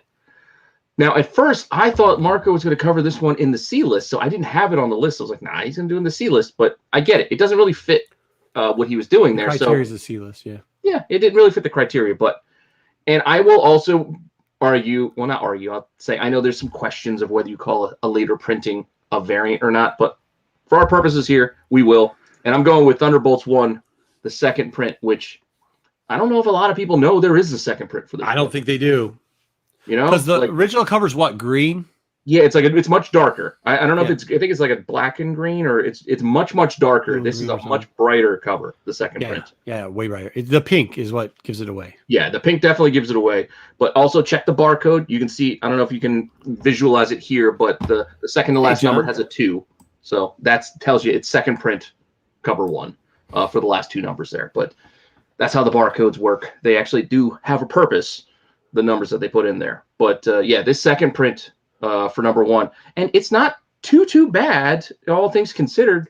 You know, for a property like this, I mean, yeah, it might run you about $30 or so. This is that's an expensive auction. This book you can find. You can find it for cheaper. I'm just saying, when I have to give you online prices because I can't. Yeah. You know, I'm not going to be able to give you evidence of I found this in a dollar bin. Plus, people found that in a dollar bin. My dollar bin's not like that. I know everybody's dollar bin. They're all different. They're different across the board. So to level set everybody, I like to throw the online out there. But Thunderbolts 1 is definitely one to keep an eye out for in those boxes, because again, I don't know if a lot of people know this second print exists, and I don't know what the print run on this would be, because it's 97. So even like Comicron's not going to give you solid numbers on something back in those days. And a lot of times too, people look up Thunderbolts #1, which is $1 fodder. Yeah, it's not $5 fodder. Yeah, it is $1 it's fodder. a cheaper book. Yeah. It's gotten more expensive because of all the MCU speculation that Thunderbolts. So let's see if I find one this weekend. I'll tell you how much I buy for. Mm-hmm. Oh, again, digging in boxes is a different experience than looking online. But our next one is yet another second print. I know, it's another second print. But I kind of dig this second print. You get Yelena Belova. She doesn't have a lot of covers to begin with. So if you're interested in her from Black Widow, and you get Deadpool, I mean, people do like Deadpool. This is getting later in that run, as Marco had mentioned. This is 130, the second print for 130. You get the two of them on the cover, but this is still a cheap book. Did they have anything to do with this book? I can't remember, but I don't think they even had anything to do with this book. I think, he was in the run at this point. This was his. He had a little run there. Yeah. I don't remember her part in everything, but this was like the Deadpool run, and I think this was I forget who did the regular covers. But that's always a good little run. The Deadpool cover run on Thunderbolts, right in this range, is also good to dig out all those boxes. But this, $10 this will run you free shipping. $10 free shipping. Look at that. It's like $5 to ship, $8 to ship. So yeah, exactly. And again, this is the higher end one. Like I saw, this is July 10th. There was one that sold before. It was like $3 or $4, but you had to pay shipping, so they're probably about the same. And they'd send it in media mailer for you. So yeah, and you got to watch that. So yeah. What are you going to do? Hopefully you buy enough cheap books off of somebody's going to send something media mail, and maybe this way they'll put it in a box or something for you. Yeah. Don't send stuff media mail. Go ahead. No, not for comics. Consider this. Media mail is built for like textbooks and things. So your little manila folder that you're mailing in there is getting thrown in the same bins as like boxes full of textbooks. Just get tossed and chucked on top of it, which is why first class is a way to go, because it's maxed out at £1. Nobody's going to crush your stuff at £1. Plus, I mean, make the customer pay for it. And this is the other thing. We can complain as much as we want about the postal service, but when you're sending stuff media mail, which you're not supposed to be sending it, complain about the service. You're already skirting the rules there. You're already trying to get over. All right. What's next? Save $1. Like you're already trying to get over to save $1. Like, come on. Yeah. PSA over. Yes, PSA is over. The next one, it can be pricey. I get it. You only put this up because it's behind you. It is next week. I do love this Jock cover. This is a great cover. And it can get pricey, but why did this go back? $9.99. That's a good price. That's not $9.99. No. This is a 1 in 10. But that's the other thing. This is a 1 in 10. So this isn't just a B cover or a regular cover. This is a 1 in 10, which is, I know, a lower incentive, but Thunderbolts wasn't the biggest selling title of Marvel. He does. But $50 you can get when you can see here. $50, it can be had. I know $50 is kind of the high end of what I'm looking at here for the on a budget, but it's come down a little bit. It has its height days, and it comes down. So like this isn't without reason. Yeah, maybe you find it cheaper at an actual store or at a show. You could probably get in the $40 range for this. Yep, especially if you negotiate. But online, it could run you more than this. Like a lot of the asking prices are more. I will admit, $75 somewhere around there. That's fine. Because it had a height of around that for a while, and it's definitely come down. So, but think about how many store variants you guys go out and spend money on the store variants, and you're paying $50 plus for sets of new books. I'm just saying, if that's your budget, you can look at these variants instead. Yeah, absolutely. That's why I'm broadening. It's not just cheap on a budget. It could go to this point as well. It goes up to maybe about 50. To get cheaper, in this market right now, that's pretty cheap, to be honest. Yeah, in this market, that is a cheaper price. Ooh, I like this one. But this is the second print for 110, which is introducing this new team. You can see, they're all there. Like, there's Radioactive Man being worthless. Yeah, right. And you got Penance right there, dead center. You got your Venom. I like Penance. You got the weird Venom with his hand is like 50 feet out from. And I only just realized that this second print's relation to what we're going to do after this. Yeah, because this one that's best why I off saw about before. $20. So I think this is like a $5 book, to be honest with you. I think I bought it for $5 recently. Yeah, I think anywhere in that maybe up to $10 range is probably where you'll find this one. Mm-hmm. But it's a second print, sure, to be sure. This 110, because again, this was heavier printed a little bit because introducing this new team, and of course, we're putting Venom in there. Like, by the way, this is part of the reason why I like this run. It's because it's if you know me, you know I like Ellis's stuff as far as like the Moon Knight stuff too. Mm-hmm. And this is Ellis and Deodato, which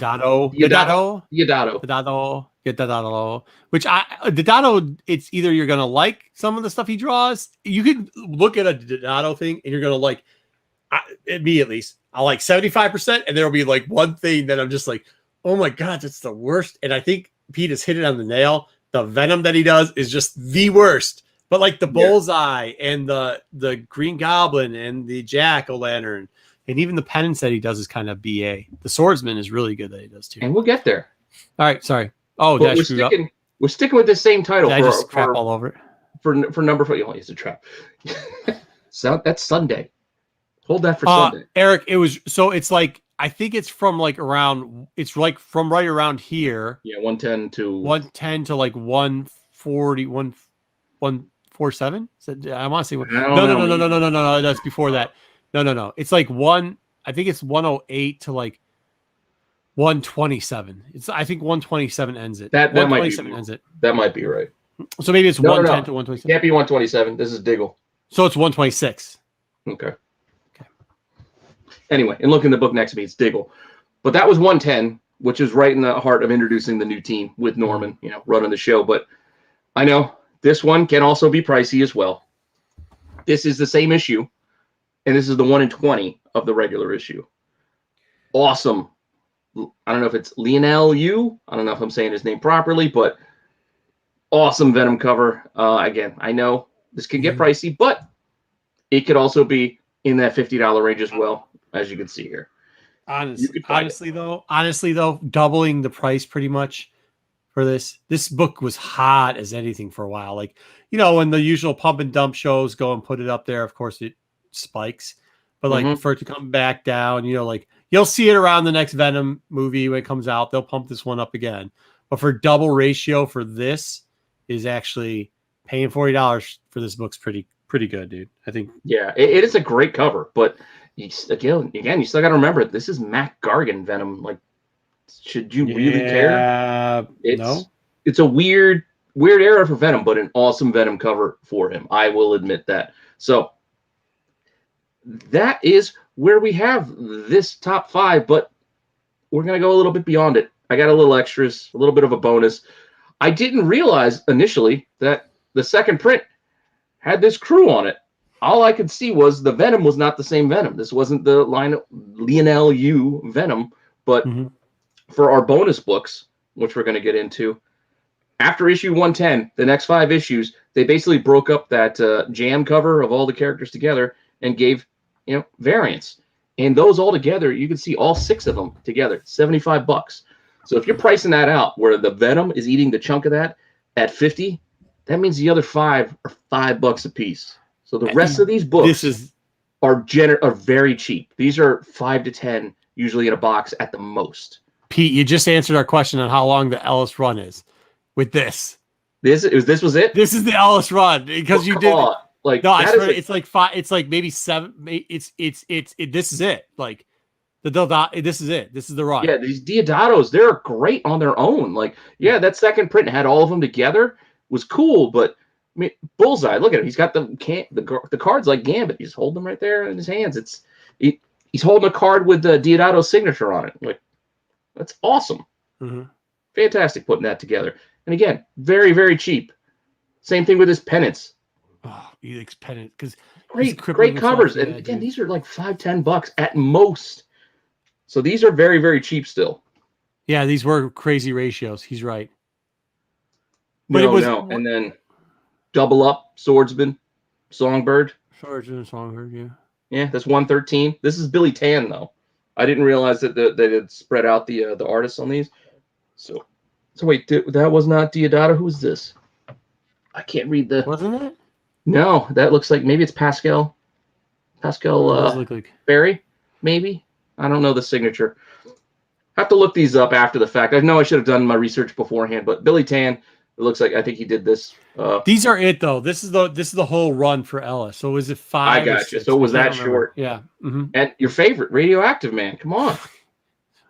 That's not a good. He's so radioactive, you don't even see the artist's signature, nor can you see most of his body because he just glows. So I don't. The artist is like, I have to draw this terrible character. I'm done. Yeah, I don't know. It is 114, and then we'll wrap it up with team lead, Meteorite, Moonstone. I actually like this. Who's this? Yeah. Do we know? I can't make it out. That's all right. I know that box. I know that signature box, but I can't remember who it is. Clayton Crane. Is that who this is? No, is it Crane? Or is the last one? What? That's what JJ Maxwell says. JJ, Well, which one's the Crane? Behind. Oh yeah, he's always behind. Well, I mean, everybody's behind on the live. Oh, that's right. This is Bianchi. I like Bianchi. Mel would say Simone Bianchi. Crane is Radioactive Man. That sucks. Yes. That's all right. That makes sense. That's really unfortunate. All right. Unfortunate for him. All right. So Bianchi. JJ, the Ellis run is 10 through 15, right? It is. It's got to be. Now it's got to be. It puts it right in there. Yeah. It makes a lot of sense. But these covers together, and again, if you go back to that second print, man, what the heck? I'm just going to scroll back to it. Or snap back to it. That second print had all of them on there together. Yeah. So if you want to find them all together in one cheap place, just get them all there. This jam cover, like old school Image days. That is cool. Yeah. But I like them individual. I definitely like them individual as well. And how much are those things going for? They're like a couple bucks, right? Yeah, those ones. Yeah, 5, 10 at the most. Ratio, if you're going to be paying shipping, you find them you'll probably find them for cover in a back issue box for $3 or something. I don't think anybody really cares. Well, they might now. You know what's funny is whenever we do the C list or whenever we see top 5, I see a lot of pictures show up the next week on people's Instagrams, and we appreciate anything. Feel free to tag us into that too, though, because we'll give you props for that, man. We appreciate you guys. Like, look, we're not trying to spend your money for you, but if you see something cool and you're like, "Oh, this is kind of cool," feel free to tag either Rennavision or. Yeah, absolutely. I love seeing pickups. Like, that's one of my favorite things with doing the ghost chasing articles, and I talk about books I don't have. Like, tag me if you got one. And Martian Comic Hunter usually has most of them, but yeah, it's always fun. So yeah, definitely tag both of us. Either of us, doesn't matter. I love seeing these pickups and all that stuff, but a lot of this stuff is cheap. And most of it has to do with awareness. It's just people forget about books or they didn't know some of this stuff existed. So it's just, I know, maybe it drives some prices up a little bit, but that's not the point. I don't think it's going to drive prices up that much. The way I see them getting it for, it's the same. This is kind of like what we do with, that would be, I'd be upset if it does actually drive it up. Because I think this is kind of, not the point. I was talking to a friend today, one of the Detroit boys, because we're going down to, that I'm going down to Dayton with here for Gem City Con. And he was saying this. He's like, you know what? He said, what's that show about? He's like, it looks kind of good. I saw it. And he's like, I'm going to watch it right now because he had to go out to a local store or whatever. And I said, oh, yeah, you know what it is? When we play that game of like, hey, dude, look what I just found in a box. I go, it's the same thing.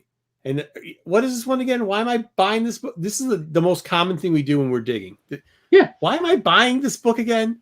And like one of us would be like, oh, because it's first what, you know what I mean? And that's what this is kind of about on this Wednesday. That's what the C list was all about. And that's what this variance is about too, is like, why do I want to buy this book again? Oh, that's cool. Cause that's the Ellis run. And it was a variant. And like, I don't have this one and stuff like that. Yeah, I don't have this one. This is a second print that's kind of tough, or second print you just don't see or might not have been aware of, or, hey, this is 1 in 10, 1 in 20. Right. Just stuff to be aware of. Just stuff to be aware of. So you'll remember it in your Rolodex, and maybe then you get a little crew going, and the guy next to you goes, "Why am I buying this fucking book again?" Oh yeah, that's why I buy it, because it was. That's why you buy it. It's Pete. Or so this way, when you find it in a dollar bin, and you can show off to everybody on the internet or your friends, be like, "What have I found for $1? $50." 121. It says to 121 to collected edition. Oh, so you want another few I said 127. Eric said 110 to 121. I knew that whole run there was 15, and I couldn't. 27, wasn't it? Yeah, it doesn't matter. 121. Either way, good run. Definitely a good run to read. Except for you got Radioactive Man being a jerk in that one. You leave Radioactive Man alone. But you know what? I mean, you had Ellis doing Bullseye. I mean, could you have a better guy do Bullseye than Ellis? I mean, yeah. I mean, I guess you could have what's his name, Miller, do Bullseye. Well, but I mean, like, you got to get Miller at the right age. Like, not crazy old man. Looks like he's like lost. Yeah. Yeah, I'm the goddamn Batman. You don't want I'm the goddamn Batman, Miller, because then it's just man. Just sign books. Don't write anymore. Just sign them. Ellis has got his own problems though too, man. Like I get it. So the more weight you get, the more buttons on your shirt don't button up anymore, bro. Like ain't a good look, man. Like you got to be doing something wrong. Whatever. So they all got you got to be a little eccentric to write, comic books and write great comic books. Well, but I will say this with when he gets characters, like when he gets those bullseye characters and those Moonlight, like that's the best writing for him, right? Like when he gets that type of stuff. So, I mean, Alan Moore's a wizard, right? No fucking hell. Anyway, yeah. There was some good Wolfman characters in here too and stuff like that too. The Thunderbolts, the original Thunderbolts, have got a lot of history. Some of their old characters, so good finding. Good. That's the other thing of why the variant list, why we kind of focus in on this range of comics, is because if you look outside of the second print for number 1, there's like 100+ issues. There's no variants for Thunderbolts. There's no second prints. There's no variant. There's nothing in that range. So I didn't have anything to pick from. But we'll do a second part to Thunderbolts because you have Red Hulk in the back. We're definitely going to do the Red Hulk run. And then what was the other run when I said we were going to do? There's another run in that too. What we might need to do though when we do that run is we might need to try to do the budget ones, and then we got to do the expensive ones because there are some hard to find and expensive Thunderbolts. I covered a couple on the Ghost videos already, and then that first 5 issues, is it Billy Tan again or is it Philip Tan?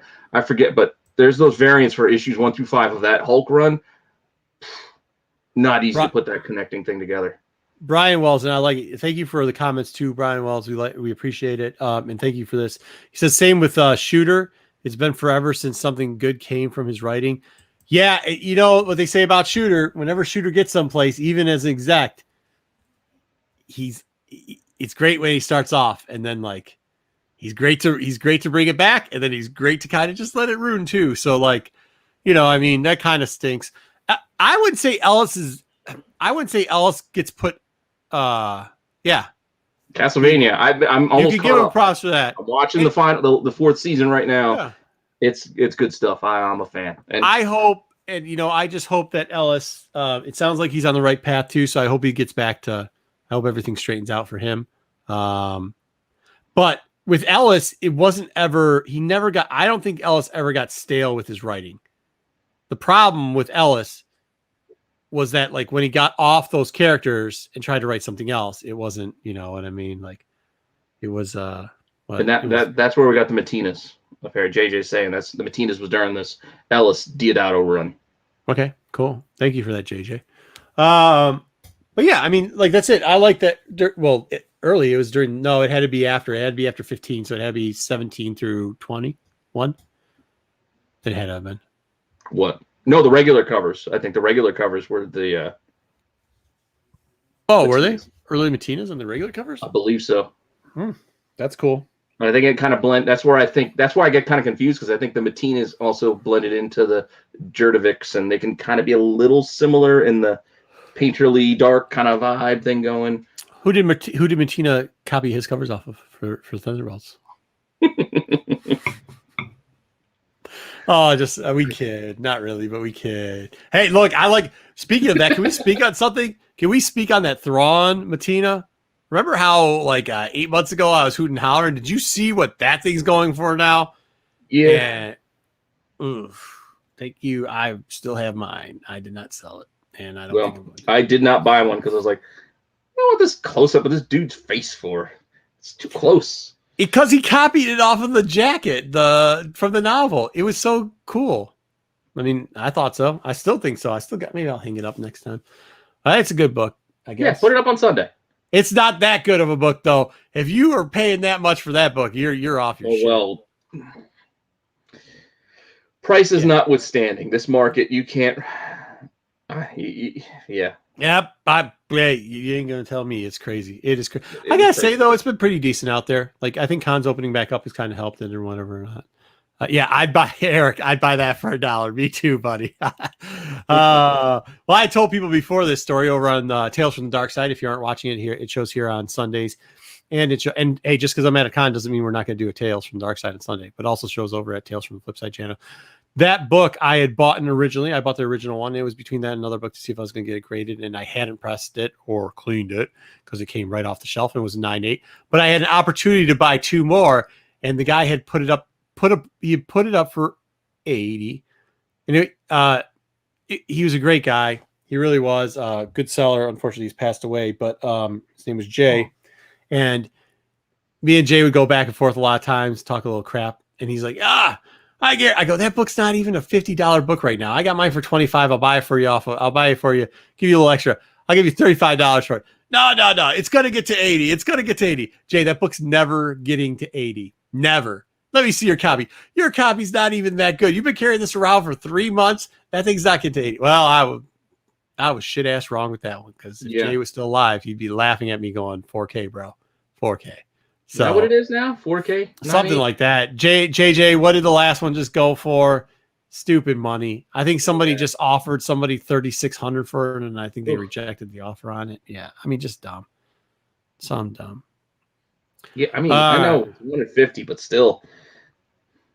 Yeah, it was 150, but it wasn't like out the gate. It was okay, but it wasn't that. That's like There's a lot of thrown ones from what I remember. There is a lot of thrown ones. But I mean, that was right around the era. That was right after that you had the Delato Venom era, like coming to an end there, where those variants were getting really hot, and you had you right around that era. You had the Thanos, the Albuquerque 13. With There's JJ. Yeah, it says around 4,000. Yeah, 4,000. Yeah, that's crazy. That is crazy. Yeah, but no, I get it. And even Matina, like you keep busting on Matina, but that was. Well, I thought he would have taken a dive, right? Can we talk about this? Because does everybody know the Matina thing? Like, Matina pretty much got caught just taking covers and putting it on his computer and adding color to, like, he was. What could you say? Homaging? I mean, but he was stealing art. I don't know. Yeah, I don't know how to put it. Like, tracing? What's that? Yeah, tracing. Yeah, that's what he was doing. That is exactly it. He was taking images. It's what I did when I tried to learn how to draw. I would. Yeah, it was in the in the back of those old comic books where it was like, learn how to draw by tracing these things, and then you move it over and you trace Spider-Man and everything else. No, I would trace actual comic book covers. So some of the comics that I have in my collection, you could see penciled indentations because I traced that goddamn thing. Nice. But it's my copy, so I don't care. But what I'm saying is, so like Matina did that, but on computers, so it's like even worse because he just would trace over it and then come up with his own cover, add different color to it. And Matina is off the dust jacket for the first Thrawn novel, and a couple of years ago they caught him, or they didn't catch. I guess they caught him. This is when people actually cared. It's and that's the thing. You caught. It's just, look at this. You go, all right, that's suspicious, but then it gets forgotten about. It's like all the talk for a week, and then nobody cares, and it becomes like a half joke of, hey, Matina steals covers. Or Greg Horn uses, porn faces for his, What did he say here? What did Joe just say? I can't see. 5-finger homage. Yes, a 5-finger homage. Yes. Good artist copy. Or a good artist copy, great artist steal. Yeah, I mean, like, I don't know. I don't know if I care. I don't care all that much. I don't know if I can. And I think that's what it came down to. I know what JJ says, like, some of his lesser ones dropped a good amount, sure. But, like, I don't think people cared that much. I think if at that time, if you're buying them, you're buying them because you liked them. It was like right after that dead air. Like, unfortunately, we're seeing some of it again, but it was right after that, like, the issue with that one group that was kind of faking stuff with some of the variants and pushing them up. And, like, that had all fallen out. And, like, so people had gone back to, like, buy what you like, and that kind of drove some prices, you know what I mean? Or buy it because it's important. Yeah. I mean, it is what it is. I mean, you still buy what you like just because you're the one spending the money. So why would you buy something you didn't like? I mean, that just seems like obvious advice to do. But as far as like the stealing, like, it is what it is. I mean, everybody steals from everybody. I think the problem with it was, like, people said nobody cared. Like, I think it was resounding, does anybody care? Like, somebody asked the right question. They asked the Pete question. And Pete's question is this: who cares? And I think everybody said, nobody. Nobody cares if he steals it or not. Nobody cared. Nobody. It's like if he would have put after so and so, nobody would have said shit. But it's one thing to use somebody else's work. I guess it's another to credit the person whose work you are homaging. And then I guess it's a third thing. If he would have come out and be like, I'm the best ever, I'm the greatest, look at this cover that, and then you find out he's still like, that's one thing, but it's not like he does that. No, he's, so and by the way, like, he's the quietest person. Like, you don't probably, that is probably the smartest thing. Life lesson number one. This is one from him. If somebody's going to say something, always keep your mouth shut. Keep your mouth shut. Never rat on your friends. Who cares? Keep your mouth shut. Just doesn't matter. Let all the trolls go. Don't block anybody. You're probably not on that account anyways. Run a burner account. Start a new account for your friends. Just let them say whatever they want. Go on to something else, dude. Because at the end of the day, if you don't engage, it'll die off. If you engage it anyway, it won't die off. And that's what he did. He didn't engage at all. And it died off. Yep. So good on him for that. Unlike other people who just start blocking people. Rob, we're looking at you, bum. No, but so like one of the stories I tell a lot is the Stan Lee story, and it was like I can't remember when it was, but never apologize. Well, I mean, if you're wrong, you should probably apologize, but like just if you can ignore it, just turn off the internet. There's an off button for I don't know if people know this. There's an off button on your TV, on your iPad, on your phone, and on your computer. You can just shut them all off. Turn it off. You can turn it off. Here's the thing. So like, this is a while ago. I don't want to mess up the years. Maybe it was 08. In 08, and it still was not looked upon well having doing what Matina did, or at these cons, because cons were starting to pick up a little bit, but they weren't that great. If you were somebody who did like, shall we say, homage covers that weren't sanctioned, you know how they do like these cracked homage covers for 181. I got you. They weren't sanctioned, and it was right around the time they were sending the IRS around to collect taxes from comic book sellers. This is a whole messed up thing at flea markets and comic book shows because they wanted to get the revenue. Okay, but at the same time, they were busting bootleggers because they could get these huge fines out of them, and they considered this bootlegging. And Stan Lee was at this con I was at, and I'm sitting there looking for 2000 AD magazines. This guy that I'd regularly buy them off of would usually bring in some nice ones. We're standing there, and he sent his handler. This handler comes over and he says, "Hey, look, that's pretty cool." Yeah. And he goes, "Hey, don't sell that. I got somebody who wants to look at it." And the guy turns to me. He's like, "Oh, sweet." And it was like a ASM 30 Spider-Man ripoff, like just a homage. But it was like, it was something that this guy was doing himself. Inspired by. Yeah, it was very inspired by, but it was like, it was not even like change of colors. It was maybe like a face file or whatever you call them, facsimile, but like one that somebody made that they printed off, like almost on a printer on cardstock, like definitely ripped it off. Anyways, so they're like, ombre kind of thing. Yeah. Well, it was, now this stuff sounds crazy because of facsimiles and stuff like that. But back then you couldn't do that. That was not good. So that he was doing it and putting them on books and then doing other stuff too. And he had a bunch of these. He had like 4 or 5 of them. And they were printed up there and pretty much saying like, whatever book you need, if your cover's not good, you can get this one and just staple it on. And had a bunch of them done. And the guy turns to me. He's like, "Oh, that's cool. This guy's going to bring somebody back." I go, "You don't know who that guy is, do you?" He's like, "Oh, who is he?" I go, "Oh, that's Stan Lee's handler." He's like, "Huh?" And I go, "He's Stan Lee's handler." He goes, "Oh, well, Mark, you're going to hang out with me, right?" And I'm like, "No, I'm cashing out and leaving, dude. They're going to bust you for stealing. They're going to bust you for stealing stolen shit, man.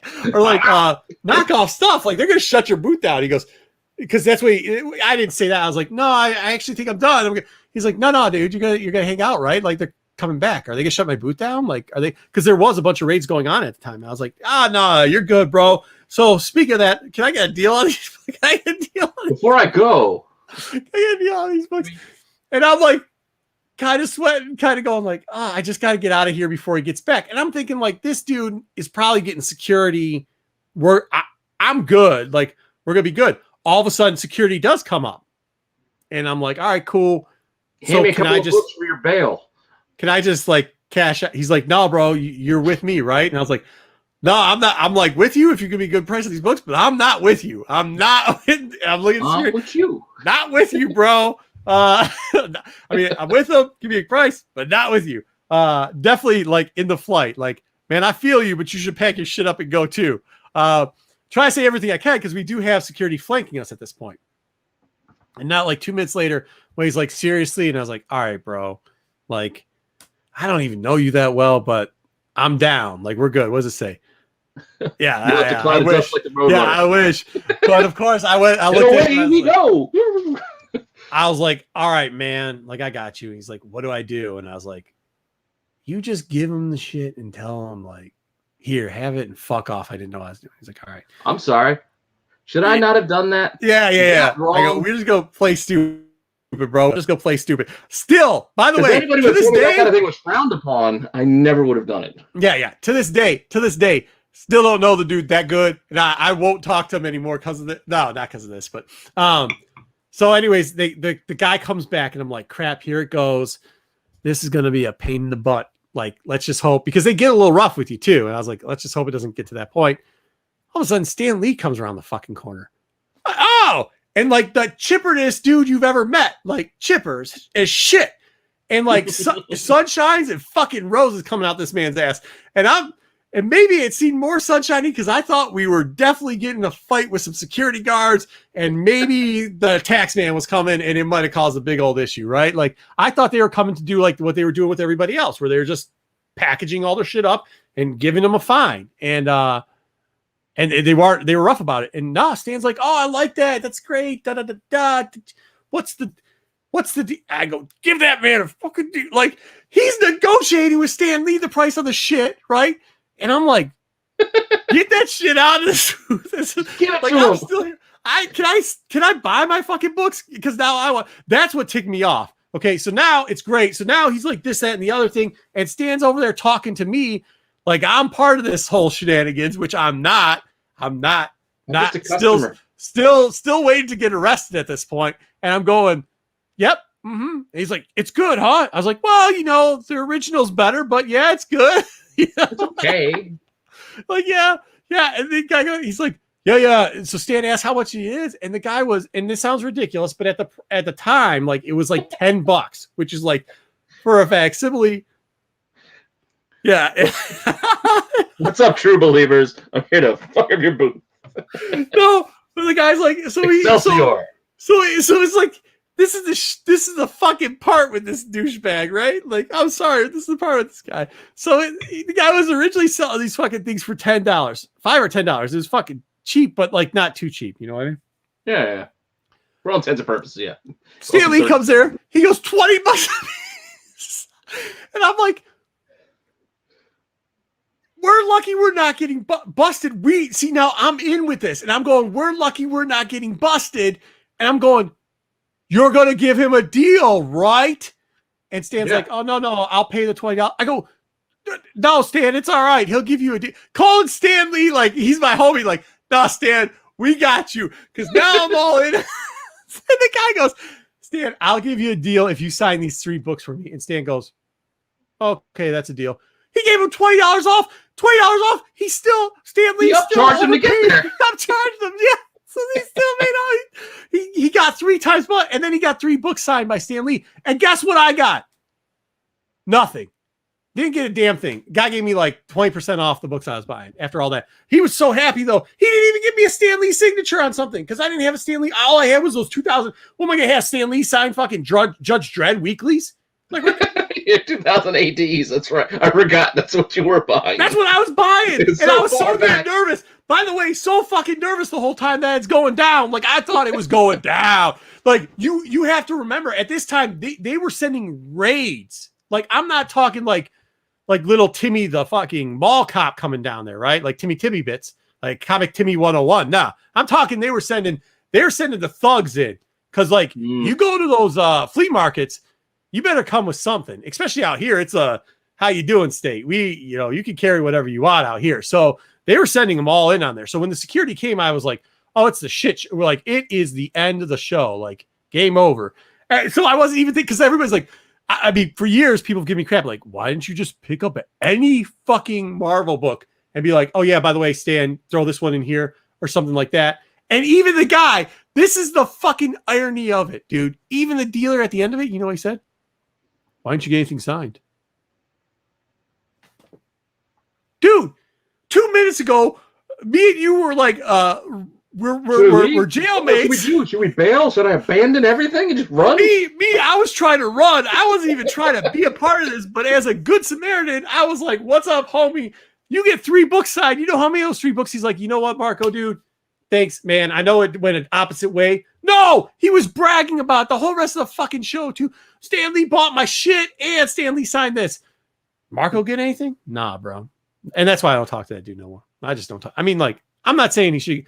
And Stan Lee book signatures were not as big of a deal back. And, you know, you're talking almost 20 years ago. It wasn't as big of a deal as it. Yeah, but still, just the point of you were there with him. He kept begging you to stay and not abandon him. And he couldn't give you one of the signatures that he got after, again, upcharging Stan Lee on something. So Joe asked a question, and this is what I'm trying to like say with it. Like, he asked, didn't Stan Lee sign everything? Yeah. This wasn't the signing everything years. Okay. Well, this is like the Stan Lee's not even like getting into the movies yet. Like they're just separate. Like Marvel was about to go public. Like they just went, I think, public option. This is before Disney bought them out. Like this is like way before that. Still after Mallrats though, right? Yeah, it was after Mallrats. It was after Mallrats, yes. So he did. I mean, he still signed. I think his signature was only like $5 or $10, but like at that time, like signatures weren't. Nobody charged for fucking signatures. Like nobody. Like the fuck was charged? Like Stan Lee was charging $10 for a signature. That was fucking, or maybe it was 20. Whatever it was. It was like, holy shit, like he's a rock star because he's charging money for a signature. I'd like you guys to meet my newest Marvel Knuckles and Rocco. See, you say Knuckles and Rocco, JJ, but I think of Moose and Rocco from Gaddy. Moose and Rocco, yeah. Yeah. Moose, Rocco. Yeah, Ruben, I will agree. That guy should have like I don't know, man. I get it, but like I think I'll be honest, I think he did throw me one of the 2000 ADs. But he always would throw me with that anyways, because nobody else is buying that shit. So like it wasn't anything above and beyond. But yeah, no, it was cool. It was cool. Yeah, thanks a lot. Thank you for giving me. No, he gave you one of the 2000 ADs. Dude, but I forgot to say this. So when the security got there, they didn't just like get there. They like shut the booth down. Like they put security and then they put some stuff up. Like we weren't no getting in. Like after security showed up, not when the guy showed up. After security showed up, there was no in and no out. And why it was because Stan Lee, they went to get him to take a break from the signing. And Stan Lee, there was only like 2 people signing. Like it wasn't, so he was like the main thing. So they didn't want him to harass him. So then they had the security there kind of close it off. Everybody was out. Him off. So it was like Commodus. I was going to leave. In Gladiator, like the Centurions surrounded him to make sure that nobody. So listen to this. They're kicking people out of the booth. I was going to leave on that note. I was like, just check me out. I gotta go. Right. And when they're moving people out, homeboy goes, he's with me. That's why I couldn't fucking leave. He was like, no, he's with me. And I was like, what? And he's like, yeah, dude, come on, man. And I was like, come on. This guy went from sweating to smiling like a fucking pig in slop, dude. Just a pig in fucking slop, dude. Never got anything back from that. But it's all right. I mean, it is. Yeah, it's okay. You got a story out of it, though. Yeah. I got made fun of I got made fun of for a very long time about that one. Like, it was like, all right, what are you going to do, dude? Still a good time. Moose. Dude, it was... I got to tell you though, I sweat a lot because I'm a big dude, but like I don't like sweat too many things. But the security was like when he goes, he's with me, and then the security I noticed that the security put the last couple people out, and then they put up like a little rope thing. And I was like, oh, that's when I was like, oh yeah, shit, it's going down. Like, I don't know. So we're gonna bug bomb the booth. They're just gonna encase the whole thing, just close it all. No, you go to a lot of flea markets? I don't know what they were doing on the East Coast, but around that time, like they were. I remember when They would raid the jersey guys occasionally, like the T-shirt people, the knockoff, T-shirts, jerseys, the Mitchell and Ness sellers. Oh, it's a Mitchell and Ness for $50. Okay. Yeah. It would come in. It was like a wave. They would come in like a wave. It was like, and then you're just like, holy crap. People like running out the doors, just kicking their booth over and going, like all types of weird crap, going on because they want to keep the money and let it go. So, but yeah, no. So like I thought, and this was a kind of a decent sized con for what it was at the time. So I thought we were going down, and like I was like, man, I'm in the wrong side of the ropes on this one, dude. I see that guy's face just so happy, going, yeah. Can you believe he bought it? Look, I got 3. So I'm just like, you mother. I think. Oh, by the way, the guy's probably, if he would have kept on to it, which he probably did, he's probably doing pretty well because one of those books was a giant size X-Men, of course. Which, by the way, back then was like not that expensive. Really, well, I got him at you back then. It definitely wouldn't have been that much. I think the one he had was like when 60. I got mine, the other, much. Do you want to know what other book he got? Which was probably at the time a couple $100 book. You could take a wild guess. No, you're gonna cry at this one. No. It's all around the same age. Oh, okay. No, go ahead. Hulk 181. Yeah. I mean, now look, there was no certificate signing and stuff like that, but I know the third book was some fuck off. I can't remember what it was, but whatever. Yeah, but still. Things like that, though. I'm not a big signature guy, but if I got to interact with Stan Lee and he physically signed my books, that's a different story. Yeah, that's kind of why I don't blame the guy, because he was so excited, but at the same time, dude, and he could have been like, hey, can you sign one? You threw me in when security was here. I'm with he's with me. So, hey, Stan, you know what? He's with me too. Do you mind if he grabs a book real quickly and has you sign it? Like, how hard would that been? What would you have to give him another $20 off? You would have only made like a $60 profit instead of $80. Or he could have told you owe me $20. Yeah. I mean, like, it is what it is, but the stories you get for going to some of these cons. Well, hopefully you get some more stories this weekend when you go to. Hopefully, it's funny because a lot of times, I got a lot of friends and I'll set up at places. I told a Neil Adams story one time. It did not go well. I'll tell you that. So like, you get some good ones, you get some bad ones. I think some people though, like, sometimes people don't experience it, so they just have bad things to say. Maybe, I don't know. Like, I don't know. It's just funny. It's funny. Anyways. All right. Well, I think that's kind of late enough. It's story time. We weren't planning on story time. We're like, hey, we can planning on a lot of things. Take a while. I wasn't planning on disappearing and running 5 minutes of a show to a phantom audience, sitting here by myself. Do you remember? I was the one who was still live. Yeah, no. So we were probably doing the same thing. I would love to see that in replay if we could see both in replay. Yeah. I want to say this, guys and girls that are out there, real quickly. Thank you once again for this. It's a fun show. We love doing it. Make sure you leave the stuff below. We do have the giveaways. Make sure you get your double, triple entries.